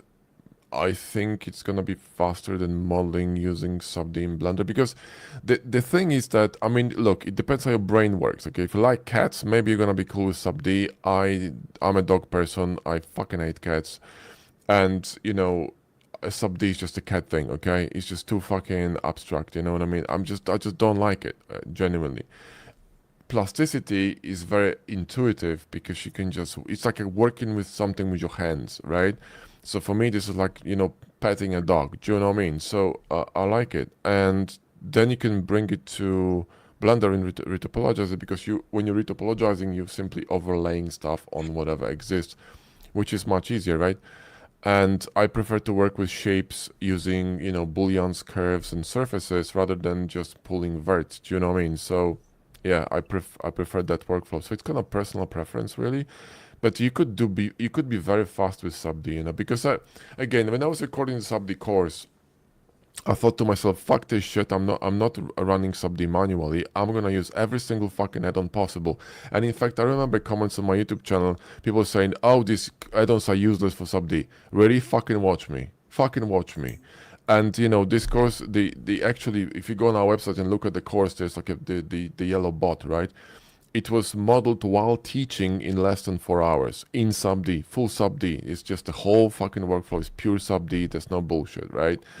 And you got the intro section when I'm teaching all the principles of sub D because you need to know them. And then, so use the tools, man. So if the add-on workflow with sub D is faster in Blender, do this. If you prefer doing this, if you prefer doing plasticity and retopo, do this. Just time yourself. If you watch an interview with Vitaly Bulgarov, the reason why he's so goddamn good is because he's completely obsessed with working, and his work ethic is insane, and I really respect this guy. But he was also timing himself, right? He was literally timing himself, doing certain procedures and workflows, and he was optimizing, keystrokes. He was even optimizing positions of keys on the keyboard. This is why, for example, when you work with HardOps, that's if you don't know this, that's a kind of a insider knowledge. When Jerry was designing HardOps and Boxcutter, the key mapping, he was focusing mainly on the left hand side of the keyboard, so you don't have to move the hand too much because it wastes you time. See what I mean? It all adds up. It's like playing. Let me put it in Warcraft terms. Okay, if you play World of Warcraft and you're raiding, and when I was raiding, I was hardcore raiding ages ago with a progressive raiding guild, and first time I was doing this, I was like, okay, I found the ring that gives me 1% more, I don't know, agility, right? I was like, the fuck do I need it for? But then I thought, okay, if every single person in the fucking guild gets that ring and it's 40 people, that shit multiplies quickly. Do you see what I mean? So it's small increment, but it actually gives you advantage when you combine these tools together. So you just have to, check which one is better, basically, and, go with it. Go with it. Yep. Yeah. Somebody asked, are you guys ever planning on working on a video game with a dedicated team? I've done over 600 hours of 3D modeling. My goal is 10,000 hours. All thanks to you guys. Video game, highly unlikely. No, we have other projects in the bin right now. I worked on a game before. It's on Steam. It was kind of fun. I did it for shits and giggles. But I wouldn't say no in the future. But honestly, this would need to be something that's completely on a side. And at the moment, this is not our focus because our focus is Mhm. Blender Bros and developing the business. And we have other things in works at the moment. And we're gonna be venturing into something really interesting very soon for you guys. So we have to focus on this. So that's priority number one, right? And if I'm gonna have time in the future, or we will have time in the future, then maybe we're gonna think about this. I wouldn't Yeah. say, I mean, it's kind of cool, not gonna lie, but it would definitely have to be something that's gonna be a game that we would like to play. Do you know what I mean? Like, I would not like to work for a game company that does something I don't give a shit about. No fucking way. Especially AA companies they produce shit. The best games recently coming up are the indie games, because especially now as people having access to AI, watch AAA industry getting fucked, because they just making games for the what do you call this thing, for the shareholders, not for the gamers. People hate the new games. They shit. But a lot of indie companies come up with amazing games, like Little Nightmares, all these small games are amazing, right? So yeah, this could be interesting. And keep going, man. That's a Yep. lot of hours. Ali said, recently I start the Hard Surface Accelerator. I'm in chapter 17, and this course is mind blowing and fantastic. And I need a roadmap to master hard surface. You see our point, guys. Like, all the information's there. There's if you go to blenderbros.com/testimonials, I say this so you're not like, obviously we're biased with our own products. I understand that. Don't listen to me. Go to the testimonials page. There's literally like hundreds and hundreds and hundreds of like similar comments like this. I go Like, even further. Fuck testimonials. Go to our Discord. We have 8,000 people on the Discord. Just ask yeah, around. it's, I it's mean, ask on we the don't Discord control too. 8,000 people. You know. In fact, Ask in the I, comments here. Like, I saw this this thing on someone said on YouTube. I fucking nuked him. I nuked all the woke nonsense on YouTube and every single Muppet that just saying stupid shit. They fucking get insta muted. I yeah, don't give a shit. some of these guys, like, So people like actually s- think defamation. Like, you can have your opinions, but there's like legitimate defamation threads mm, against our brand, and people think this is like intelligent to do. One of the guys nuked the thread because he like we said something about it. It's just like it's crazy. no, but I had It's this comment saying like, "Oh, you guys, you guys fabricating the reviews." I said, "Really? They are fucking screenshots. Go on YouTube, on Discord, and find them. thousands. You can find them. It You know, would be easier to make a good they're product retarded. and get the We reviews and fabricate. It's crazy. we haven't asked for a single review ever, except for obviously for the video The reviews video because I had to get on testimonials. camera with someone and just simply interview them, right? But they wanted to. So every single review out there you see is simply someone posts on Discord, we catch it, or someone sends it to us, like, guys, look, someone really likes your shit. We screenshot it, put it up, done. Yeah, it's that simple. That's kind of the unfortunate part is you'll have a bunch of people who've never interacted with our brand who hear, some joke we make or we make fun of like some pronoun dude, and they get pissed about it and then just start throwing defamation and they think I don't give that's a fuck. I'm from Poland. I'm gonna say it acceptable. as it is. You know, Yeah, there's precisely. a joke in Poland. Okay, in Poland there's a joke that American is asking a Polish person, "Why are you not smiling?" He said, "Give me a fucking reason, I might." That's the Polish way. Okay, look at the Polish PM. He was asked like he said that they passed a law in Poland now that they can shoot illegal immigrants trying to get into the country, and the interviewer asked him on YouTube, "And what do you think?" He said, "I fucking love it. We don't give a fuck." But Yeah, you see, I remember. the good thing is that you can immediately tell what that person thinks about you, whether they like you or not. And I really appreciate it. In the world of bullshit, in the world of fakery, in the world of wokeness, you guys, trust me, honesty and directness is the best commodity you can fucking snatch, because that's so rare right now. People are scared shitless of saying whatever they think. And Or as long getting as you're canceled. not going to harm anyone, like, obviously, and doing some saying something that's gonna be, I don't know, hateful, because it's not the point. But if you just fucking direct, it's like you come to Discord and ask me what I think about your work. I'll fucking tell you, but I'll also tell you if it's shit. I'll tell you it's shit, and not in these words, obviously. But I'm also gonna tell you what to fix and why. Because if someone gonna see, this is the problem. Is like you Josh, you had all these videos on YouTube. I think 2 or 3 on Reddit posts where we shit on Reddit, but there's a reason for it. On Reddit posts where people are blowing smoke up people's ass and telling, "Oh, this is fantastic," and it's It's shit. actively like harming It's people. harming them because you And said and and I'm the bad guy for calling out the bullshit information. it's ridiculous. It's like It's the craziest like mindset I've ever seen in my life. how And the then fuck people you are like, supposed "Oh, to are you tell them going that to apologize?" And of course, I'm not going to I'm apologize. gonna fucking I'm double gonna down make on it. exactly. It's I'm gonna make crazy. a video in the sale. I mean, Reddit actually. Thank you very much, guys, by the way, because you contributed close to $10,000 of donations from us to Blender Foundation. So hey, listen, appreciate it. I hope they didn't fucking use the money to develop this new AutoSmooth bullshit. Do you know what I mean? Because that would piss me off. Yeah. But other than this, peachy. Do you know what I mean? So yeah, So yeah, again, guys, we didn't mean to get on a rant there, but our stuff, if you implement the information, it's going to work very well for you. Like, period. Don't listen to me. Just ask around. Let's move on to this one. It was a video that Josh made that made me change my mind about add-ons. I was a purist for Blender, as was I for a while. But after seeing his video, it totally became faster and better. Buy the add-on. HardOps and Boxcutter, guys, we're not the developers. There's a lot of people who are like, "Oh, you're selling your own add-ons." We didn't develop the add-ons yet. we They're not don't. ours. We don't own them. Yeah. The only add-on we own is Material Works, which is good as well. And Um, and the slice mod. well, from the new thing, yeah. Yeah, it's actually a pretty But fun it's project. we estimate like over thousands of hours. It's about 8 times faster. Is like Mm. our average there. That's why we marketed the HardOps course as make your workflow 8 times faster. Might be 7, might be 10, might be, it depends on the project, right? Well, it It's depends about, also on muscle memory, because it's all about muscle memory, right? This is why you don't need to know all the tools, just like in Blender. You just need to know the tools you need for the job and then really get good with them, So when you need them, you can recall them immediately. So you need to just.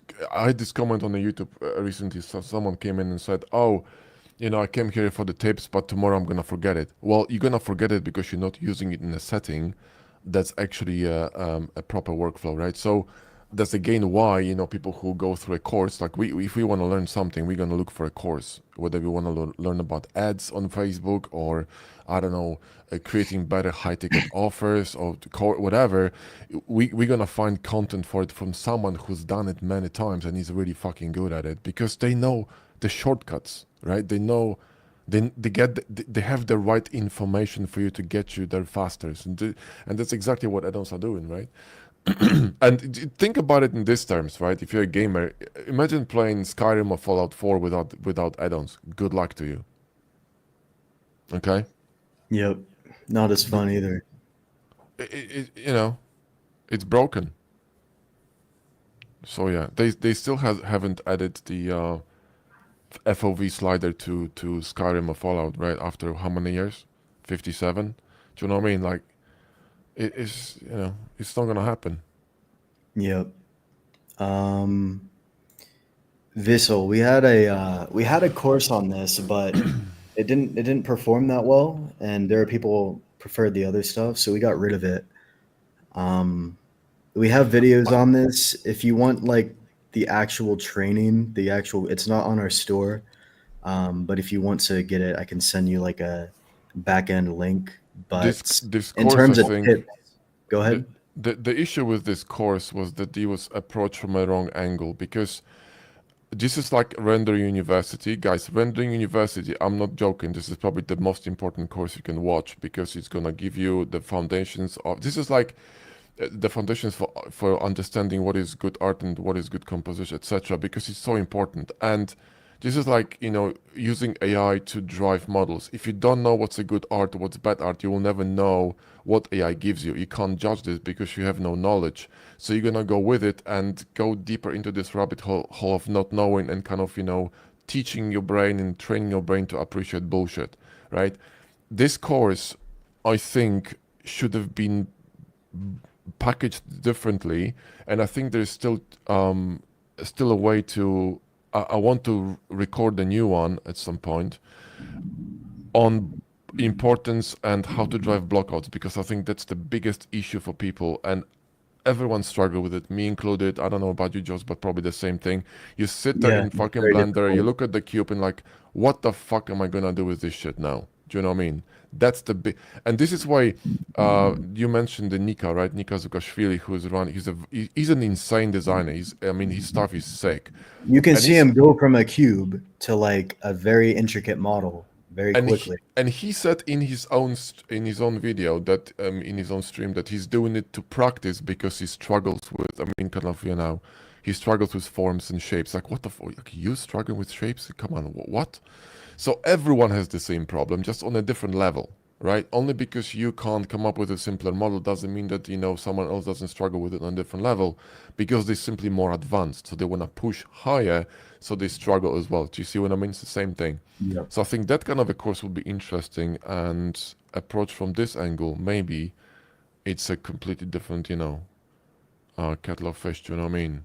Because that I think would be appreciated. I don't know. Yeah. At the guy who took 2 years off, I took 3 months off and came back knowing more than before, or rather able to recall. It's like the gym. Like I was feeling weaker.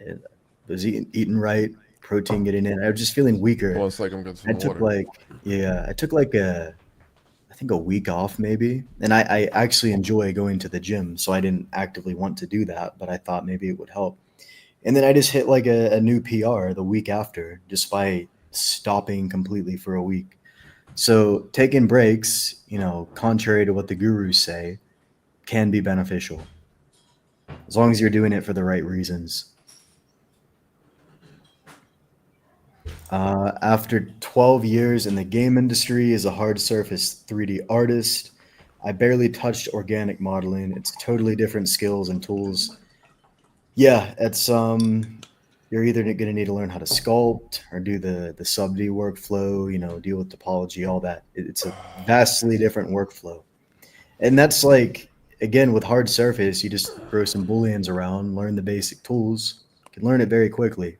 Organic, I don't know if I could make the same 2 week claim. I think it would be a bit longer than that. You see, Um, see that? Look at this, right? Sorry, I was grabbing the word. Massive niche focus, right? So, and I guarantee you that you're probably really good at what you're doing because that's your own focus. So you guys have to stick yeah, to one thing. This is so important. Don't jump on these shiny things. Oh, because the psychologically, when you learn something new, right? The first 24 to 48 hours is endorphin run because you are learning so quickly because you know nothing about it, so you're very excited, right? It's like you see the progress, right, immediate. But then the learning curve drops and you're learning slower and slower because you know more and more, and you need to persevere if you like this thing. This is the key, right, to any mastery. Look at Japanese people, like the Japanese masters. They do things for decades and they do one thing. Look at the guy who's doing the line for the Rolls Royce, right? He's been flown to different countries just to draw the fucking line on the Rolls, the coach line. He's the one guy in the world can do it, and he's doing one fucking thing, drawing the line. Ask him how much money he's making. He's probably fucking loaded, right? Do you see what I mean? Focus, so important. yep. Um, hello friends. My name is Ivan. Greetings from Austria. What's up, Ivan? How are Hey you? man, stay safe, bro. How did you guys maintain a crazy work schedule in the early days of Blender Bros without burning out?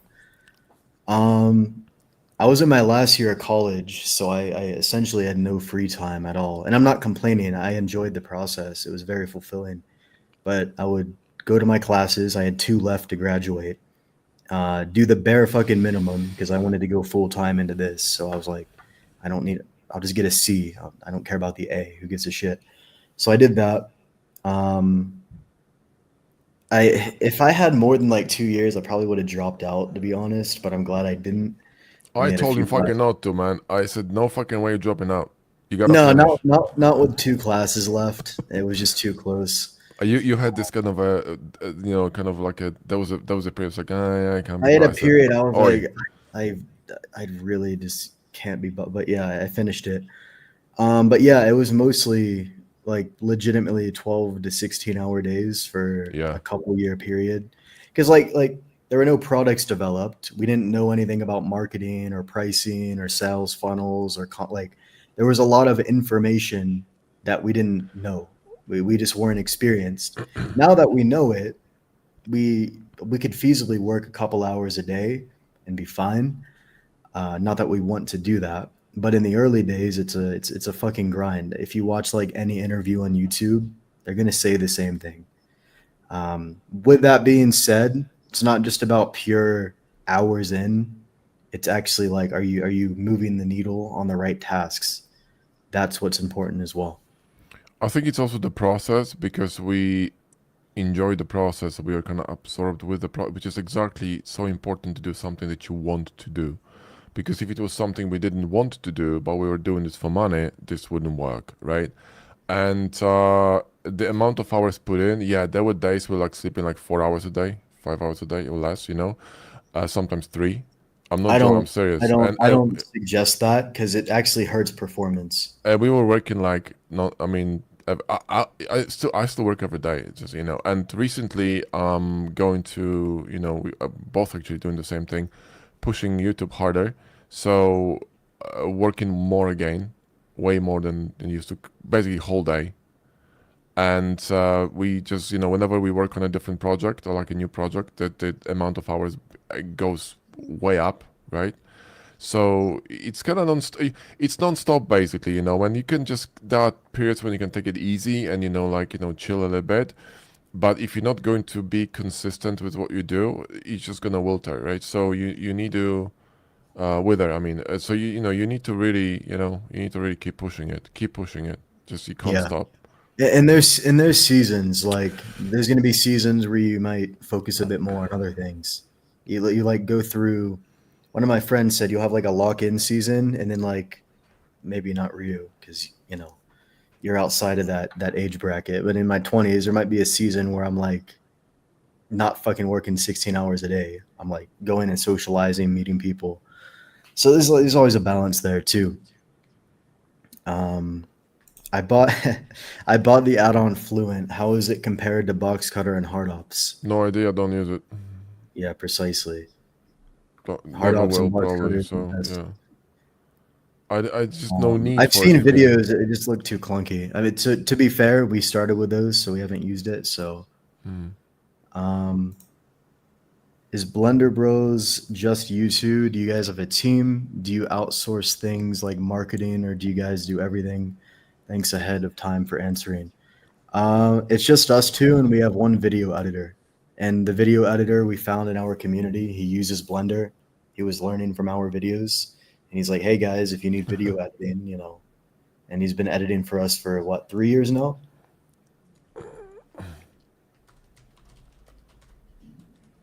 What are you replying to? Polish comment. Oh, He's saying that he didn't know that we're from Poland, and now he has to check our shit. Dzięki, pozdrawiam. oh, I'm not from Poland. I'm fucking Um, extremely American. I wanted to say something when you were talking about the. I forgot what I was saying. Um, oh yeah, the socializing. I used to a bit when I was younger. Now I just can't be bothered, so I spend all my time working. Literally, I mean, I work all day, and I just go for walks, do some stuff, But I just enjoy working. I mean, I don't know. I gotta do something. I can't be idle. I play games sometimes. Recently I'm playing the Commandos Origins because it reminds me of the game. It's the same game. I mean, the same kind of a kind of a sequel of the game I played 30 fucking years ago, which was the original Commandos. It was 98. I was in college. That's how old I am. And yeah, so this is nostalgia, man. So I'm playing that. But usually I'm just working. I just like digging. And going back to outsourcing, we outsource video editing. We outsource page dev. We do our marketing and business ourselves. And We and need a thumbnail designer. We're yet to yeah, find somebody, but that's still on the table. and my wife is actually doing my accounting. She's working for my company, so she's awesome and very. I really appreciate the help because I couldn't be fucked doing this shit. And obviously we outsource accounting because that's I'm not doing it. Even though I have a law Yeah. degree, I actually the only exam I failed in college was taxes. That shit is so fucking dude. Like sub D is actually porn comparing to in terms of the how much you would want to prefer to watch it over taxes. It's so goddamn fucking boring. It's unbelievable. It's actually painful to read. I couldn't get myself to read the goddamn book. And I told the guy, I said, dude, I can't do it. I can't do it, man. It just doesn't go in. How do you fucking learn this shit? It's so boring. Unbelievable. So yeah, taxes, forget about it. Not Yeah, happening. it's extremely boring. I don't. That's just get an accountant. Yeah, so like legal stuff like that, obviously, but everybody's outsourcing that anyways. So yeah, it's just us two, and then our video editor. I'm doing like the copywriting for the emails. I enjoy doing that. I think I am pretty decent at the copywriting aspect, and I know what to write. It's hard to outsource that. But really, it's just producing content. Maybe we're coming up with new offers, basic marketing tasks, stuff like that. Yeah, So we we kind don't of have a big team at all. we kind of split in terms of tasks because Josh is really into business. He really likes the business side of marketing side of things. I'm more on the creative side, so I'm into developing recent courses. Josh is just more focused on developing ideas and coming up with because when I was back in the day when I was doing photography, the I was so ignorant and oblivious towards business and marketing, and without this, you just can't do it. You can't, you need to learn this shit. If you really want to sell content, you have to learn everything, like marketing, business. How to run YouTube, how to create better, thumbnails, copywriting, everything. You need to learn everything. So obviously, we both learn the same thing, but we kind of have like tasks kind of divided. Right. So another thing is that's amazing, I think, is it's difficult and amazing at the same time. It's difficult when you find someone who you don't click with, but it's amazing when you find someone you do click with. It's like a relationship, right? So the reason, I mean, the advantage that we have is that we run business together. So and we have different I mean, not mindset, but different ways of seeing things. And this breeds very interesting conversations and ideas, and we can bounce ideas back from one another. And we also can split the research, so we can watch different videos and kind of suggest videos to one another, so we can kind of double down on and sort of increase the speed of developing stuff, because Josh can work on one thing, I can work on another thing. Do you know what I mean? So this is great. So if you can find someone to work with, it's gonna be probably a bit easier, just like Gleb and AD did. Gleb Alexandrov and AD Barrows, they did the creative shrimp thing. It gets interesting when you're in a team, especially when you have two different types of minds. Because Josh is more analytical. I'm a bit more crazy, right? So you know what I mean. Yep. So it's a good kind of a combo, right? Because you need to find someone who complements you. Do you know what I mean? Making a sci-fi game and making a ton of trim sheets and modular pieces for Unity. Do you know of a Ooh, tool that uses geonodes to make trim sheets quickly? nope. I've never touched geonodes in my I, life. I hate nodes. Yeah, we hate nodes. That's why we develop Literally. MaterialWorks add-on, the texture add-on we have, because we hate nodes. When I see more than 3 nodes in Blender, I'm calling the police.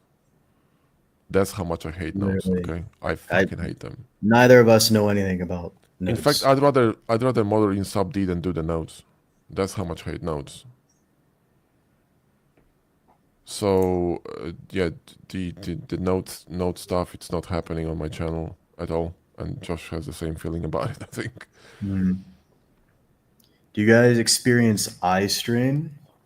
No, No, I never really had that problem. I'm using eye drops. Japan has really good eye drops because there are a lot of people staring at screens here all the time. So I'm using eye drops, but yeah, not really. If you have an eye strain, you know what you can do. You can just look outside through the window if you live a bit higher and look into the distance. It's going to, and then just look closer. It's going to help you flex your muscles of the eyes, right? And sort of relax them, because when you always look at the screen, it's a very fixed location and distance. You want to look far away. So, you could do that. Yeah.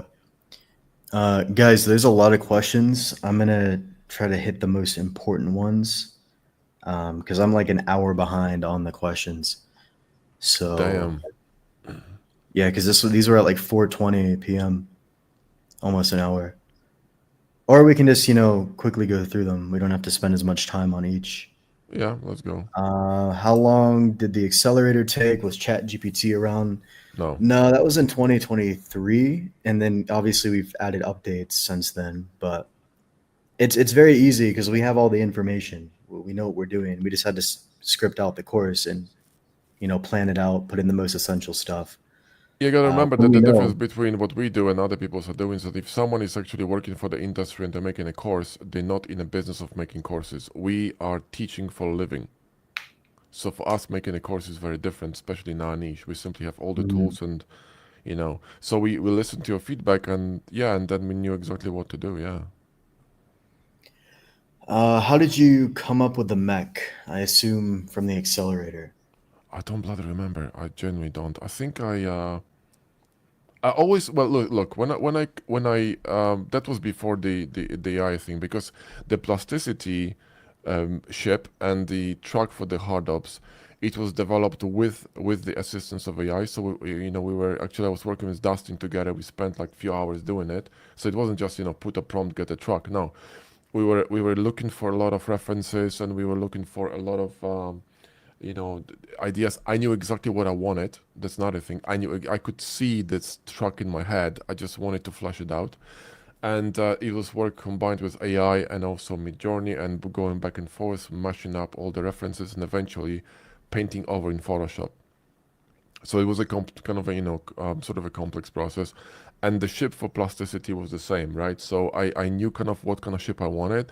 I wanted the ship with a long bonnet, kind of like the old Jaguar, all the Corvette Stingray with like an extended bonnet. So you're gonna need to amplify the feel of the sportsness of this vessel. In fact, I was very inspired by a vessel from Star Citizen. It's called Archimedes, with a very long bonnet and kind of massive engines in the back. In fact, there's a video coming to my channel very soon on Star Citizen. I put into a file. I was actually running a Discord stream on our Discord. You guys should hop in our Discord because I'm sometimes streaming over there. I put 50 vessels from Star Citizen and a space station into one file, 92 million polygons. It's amazing. It's the sexiest file, the hottest blend file on the planet right now, right? And I actually discussed all these vessels in there. But anyway, that was the inspiration for it. But the mech for the course for the accelerator, I think it was a mashup of multiple ideas and references. Whenever I come up with shapes, I just look at something and I look at anchors. Like anchors what I mean by anchors is like things that go into sort of trigger my mind. It's like, oh shit, this is cool. Let's build something around it. Do you know what I mean? So I knew I wanted to buy pedal Mac with massive flex. It needed to be something simple, so it doesn't take 20 fucking 2 hours to develop because no one's gonna be, this for beginners. Come on, man. But it needs to be interesting and enticing at the same time. So it's tricky, right?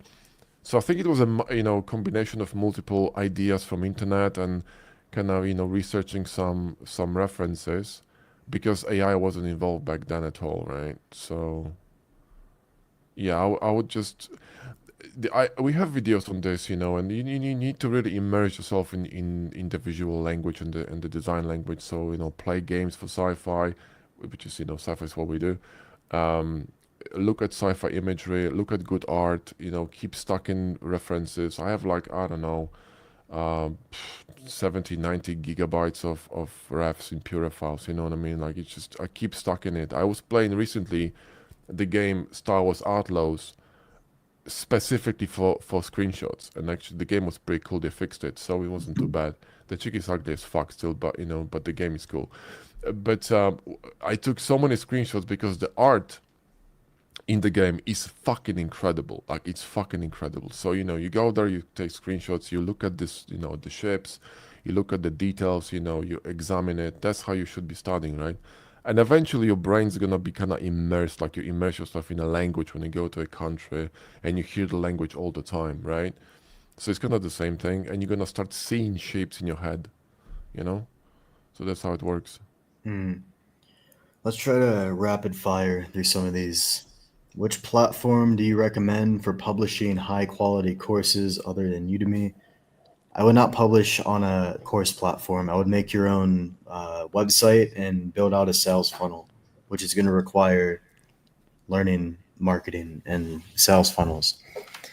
Udemy's they're gonna like discount your course like $5. You're gonna make like $2.50. So it's like They'll take 50% of your commission. it's Gamma's gonna crazy. take 30. Blender Market's gonna take an arm and a leg. Make your own platform, yeah, and you could look into Go High Level or Kajabi. These Yeah, are the two are the pretty good. the best platforms at the moment, right? They incorporate, marketing, emailing, everything. So you need all that, and you're also gonna need a inflow of traffic, because if you don't have traffic, you will not sell. And the best way to get traffic is YouTube. So you provide value on YouTube, and then you just basically passively promote your stuff. So you sell it to people who actually trust you. That's the Yeah. best way to sell. So You you have to guys, give to take. Do you know what I mean? So that's how it works.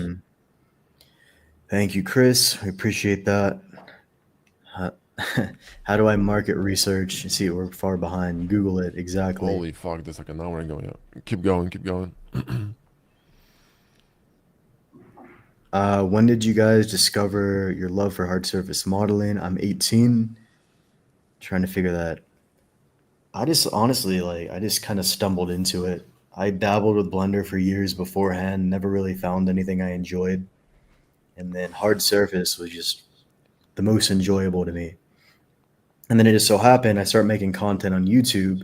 Nobody else really doing that. People liked it, and there you go.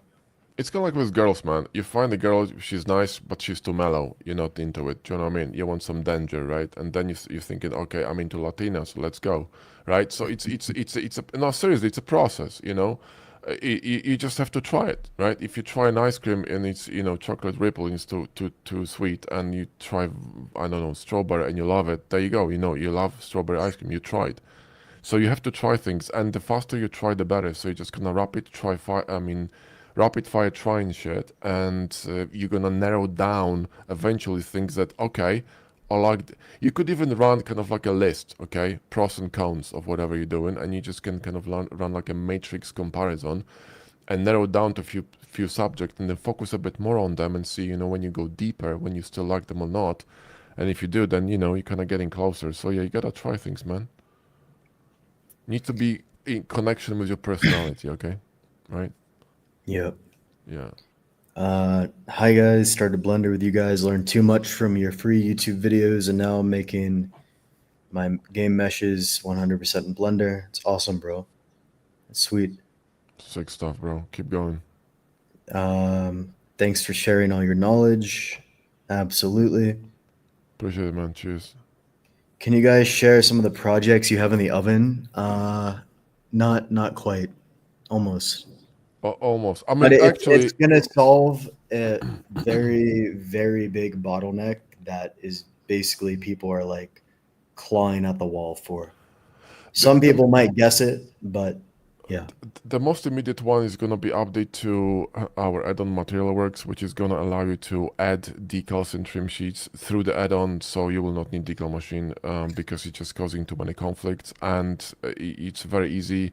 The updating is gonna be because I'm annoyed with updating decal machine files all the time because of the fact that it's using blend files. But if you wanna bake decals or something, you will need decal machine. But if you wanna work with our mats and our decals, because we have like 880 decals, sci-fi decals, and 20 trim sheets, right? You can Yep. work with them directly through our add-on, so you can just slap mats, texture, whatever, and you got the perfect kind of a complete package for texturing, detailing your model. So it's really quick. So if you're into concepting and like rendering, boom, boom, boom, you're done. You know what I mean? So it's gonna be fun. It's almost done.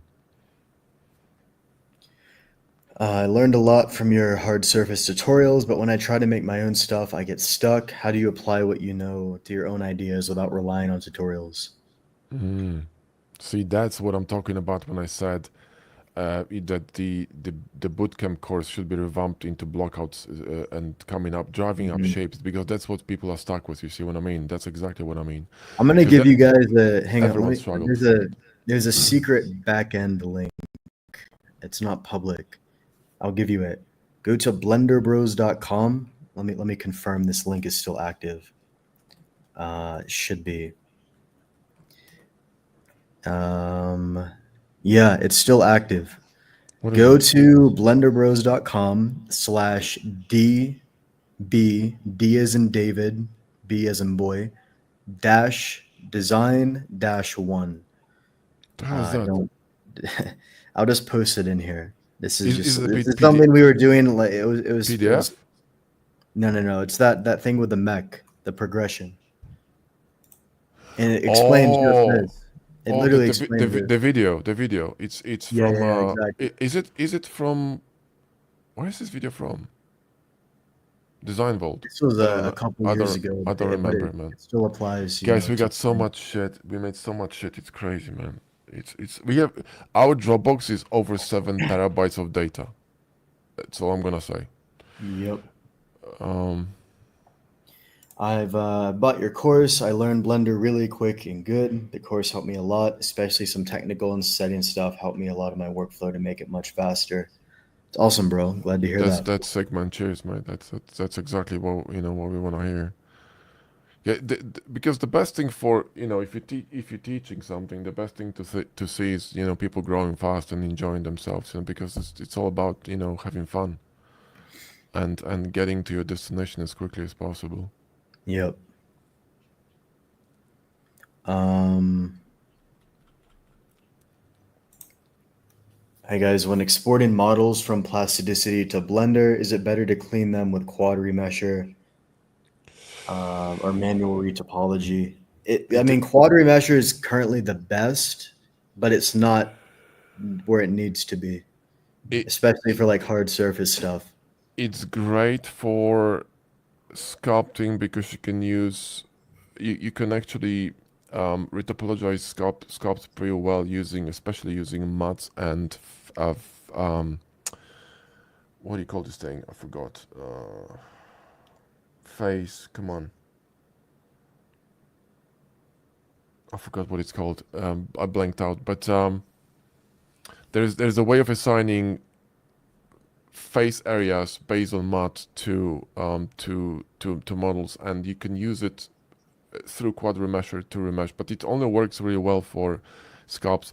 For hard surface modeling, it struggles with edges, and the problem, with subDing, right, which is actually what every single retopology software is struggling with, is to placing loops in strategic places, and that's the key for subD, right? So you want to have the proper edge flow and the proper flow of quads around specific areas. Like if you watch, for example, a video on retopologizing a face, you have all these specific areas for loops like mouth, nose, eyes, whatever, which are gonna be animated, and you need to define the loops around them first and then run topology around it and decide where the pole's gonna go, right? So it's kind of like a puzzle.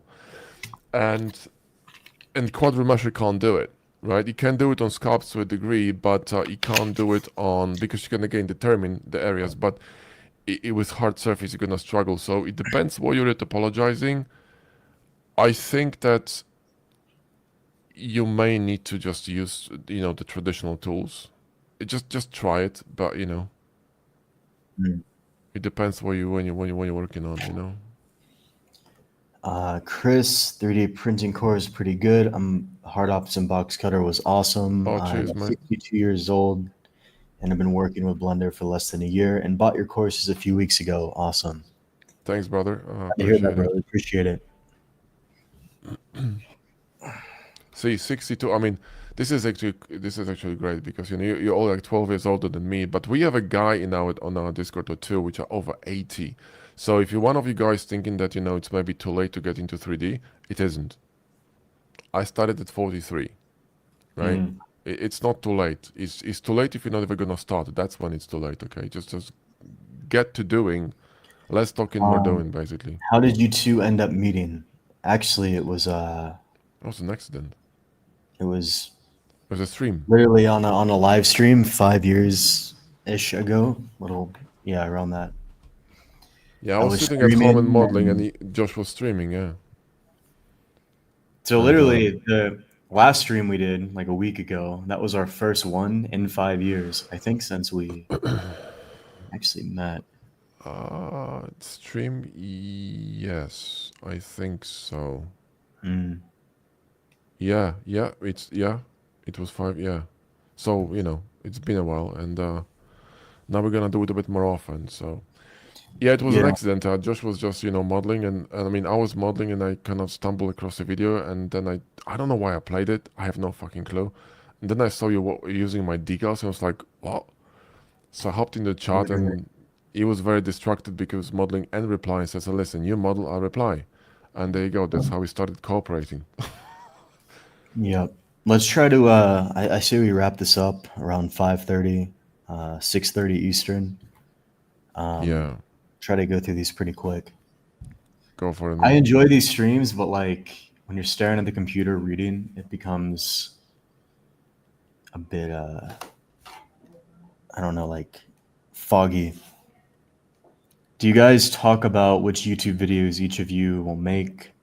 Not Not really. We really. just kind of make what we want. There's so much to cover that you don't really have any repeats. I mean, you're gonna have overlaps here and there, but yeah, not really. Mhm. We also have a bit of a different style, right? Just likes to focus on technical stuff. I like to model. Richard said, I quite literally just finished playing Star Citizen 5 minutes ago. Open it up today to examine ships in the hangar for some concept work I'm doing. Amazing models. We got Crazy, permission man. from them to take their 3D models and bring them into Blender. and break down how they were created. Guess what? It's not perfect quad topology. There's trim sheets everywhere, Loads of decals. Shit. loads of Just watch my decals. video that coming up. It's insane. It's like thousands of decals on models, right? A Thousands. lot of that detail is not physical, real geometry.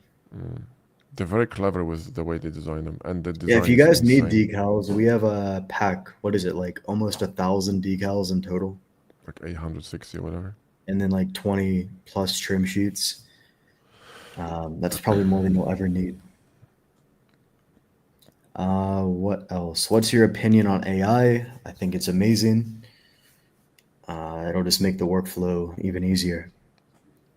Just use as much as possible of it, just before they're gonna kill us. So there you go. Leverage the tool before you're gonna kill you. I mean, you gotta be careful with it because it hallucinates a lot, and also it's very complacent, so it's gonna agree with whatever you say. So it's gonna blow a lot of smoke up your ass. So you gotta be careful. But if you use it smart as a tool and as a not as a crutch but as a tool, then again, if you don't know what's good, what's good art and what's bad art, and you're trying to use AI to help you with design, you're in big trouble. So you gotta go back to basics, okay? Mhm. But if you do know what you're doing, it's gonna be tremendous. It's gonna be a very massive help for people who are on a level that they know what they're doing, but it's gonna be actually could be harmful to people who don't. So I would use it cautiously.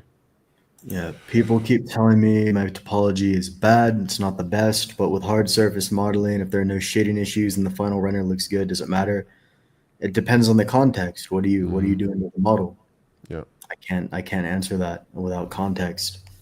yeah. If you're gonna deform it or something, he's probably right, right? Like you need clean topology. If it's just like a concept art, who cares? Doesn't matter. Topology has to follow the purpose. So just find your purpose and you'll know. It will tell you. Like, what do you need it for? That's it. It's contextual completely. Yeah.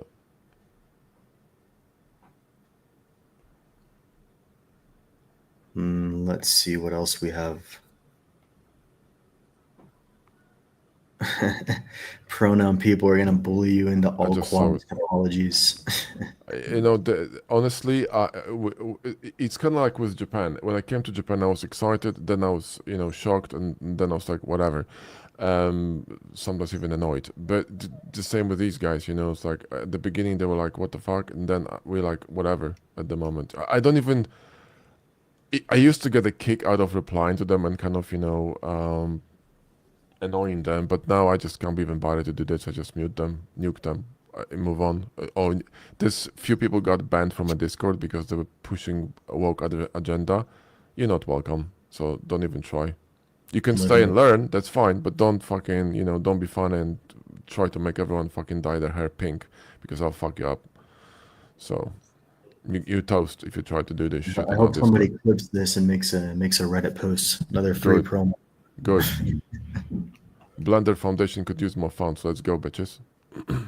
Actually, I think pretty soon here we're running the Ronin's Redemption Part 2. He came back. He's What? just like fuel on the fire. No, we I mean should part 3. or part something like that, whatever it Okay. is. I'm What like, what dude, keep coming back and just keep giving us more fuel. what I, did you I say? remember So that if you guys don't know the context there was some like what did some you say? angry. What did he say on the page? I got Some to go to the actual. he was very angry. He He was was extremely angry. Oh yeah, that was funny, and he wanted to basically he wanted to fight. the first one was It was Matt, funny. and then there was Ronin. Oh yeah, actually you're right. It's gonna be part 2. The second one was Ronin, and these two guys allow us to donate $9,000 to Blender Foundation. So amazing work, guys. I mean, keep it up. Do you have any brothers or siblings? Because if you split, you can do more. Do you know what I mean? We just like there's plenty of hate comments, but you got to take the best ones and then you just milk it. You just make it into a joke and then spin it into a donation opportunity, and it's just the best. When I was recording a video head talk yesterday, I actually talked about it too. And when you guys gonna put yourself out there on the internet, you will get hate comments. I'll tell you why. If you buy something on Amazon and you really hate it, you're probably gonna be posting a 1-star comment. There's a good chance for it, right? But if you like something, you're not gonna bother. You're gonna be like, well, thanks, that's You're great. expected to get a good result. You're not going to speak about it, right? Yeah, but if you really like super excited and you're like overwhelmingly happy with you're gonna leave 5-star reviews. Okay, that's why people leave reviews on courses, because they really are emotionally involved in the results, right? But what I was saying, I forgot what I was saying. See, it's aging.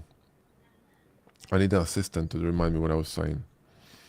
What I was driving at, I forgot. I was No, trying to just make like a point. if you're putting yourself out there in any way. Thank you. I Yeah, appreciate it. there See, you that's go. why you need young people around you. So they have a good memory. You have to be ready to. You have to expect storm. Okay, people will come to try to bring you down, and the reason is because they simply have unsuccessful lives. They're unhappy with themselves, and they will try to project this on you. And like you see with the woke movement, ironically, they're very unhappy, and they preach tolerance, but they're very intolerant to everyone around them, which is a paradox, right? But that's what happens. So they people gonna try to bring you down, and try to use whoever thinks like them, and tries to reassure them in their mindset that this is the right thing to do, which it isn't. So you really need to grow a thick skin. Okay, you just have to ignore it, all right, because it's gonna affect you if you don't. And it shouldn't, because these comments mean absolutely nothing. They're just pure The bullshit. analogy I give guys, if you like deal with that, is it's like a mosquito. Yeah, Like they're pretty like useless mm, like creatures, to be honest, just but they're rubbish. still like trying to bite you and fly around. You just gotta swat them. So it's just like annoying. It's a nuisance, but they're not really significant in any way whatsoever. It's the same analogy. Put Minzy on. Brother, you have no idea how much drama there is in the Blender community, man. You have no clue, man. Drama queens everywhere. We get, we don't really get any emails. Like, we get them like once in a year or whatever, if someone is really pissed or like whatever. But I'll give you an example. There was a guy we received an email from recently, and he said that he received an email about, I don't remember what it was, maybe a 3D course or something, the promotion, and he replied with something like, why would I buy another course from you if the first one didn't work? So we went into the fucking into his account and It checked, was like and 2% completion. no, it was zero. And guess what? He Was bought the it? course in 2023, and he messaged us back in 2025, 2 years later, that the course didn't work for him. I said, "Bitch, really now?" And see, that's the type of people. Like, if you look, for example, at this is why when people get something, you think about it, right? When you get something that's really really cheap, you will not only not respect it, but you're also not going to even bother with it, because there was no pain involved in getting there, right? So if there's a lot of pain involved in getting somewhere, you're really gonna appreciate it, right, on a different level, like climbing Everest, right? You know what I mean? So it's just these people are useless, man. They're just a waste of space. So we keep them contained on Reddit and occasionally use them for promotion. So cheers, guys. Keep it real. Yeah, there's always some sort of drama, but Cool. the very last thing we'll do is ever apologize to these people. Like Lions 0% chance. Lions main for memory. I'll try to do that, man, because Actually, yeah, Lions main's quite good actually. I don't have memory problems. It's just when I go on a tangent, and I remember what I was when I was driving from. Also, it's quite early here, and I need a breakfast. Guys, we're gonna wrap it up here. It's been about 2 hours. We'll probably start doing this, weekly, if not bi-weekly. Mm. But yeah, these are fun. If there's any final questions, post them now. Make them brief. Like if they're super long, we're not gonna have time. And if you're not on our Discord, hop in. There's a massive Discord, close to 8,000 people, and there's a help section. A lot of people you can network with, ask questions. There's a lot of people in the industry, doing all kinds of shit, like running freelance gigs, 3D printing, whatever. Mhm. There's all kinds of sorts of people over there. So engineers, experienced people, people just doing literally everything. So yeah, Yep. hop in. The link is in the video description, by the way. So should be. Maybe not in this video, but in all other videos, you should be able to find it.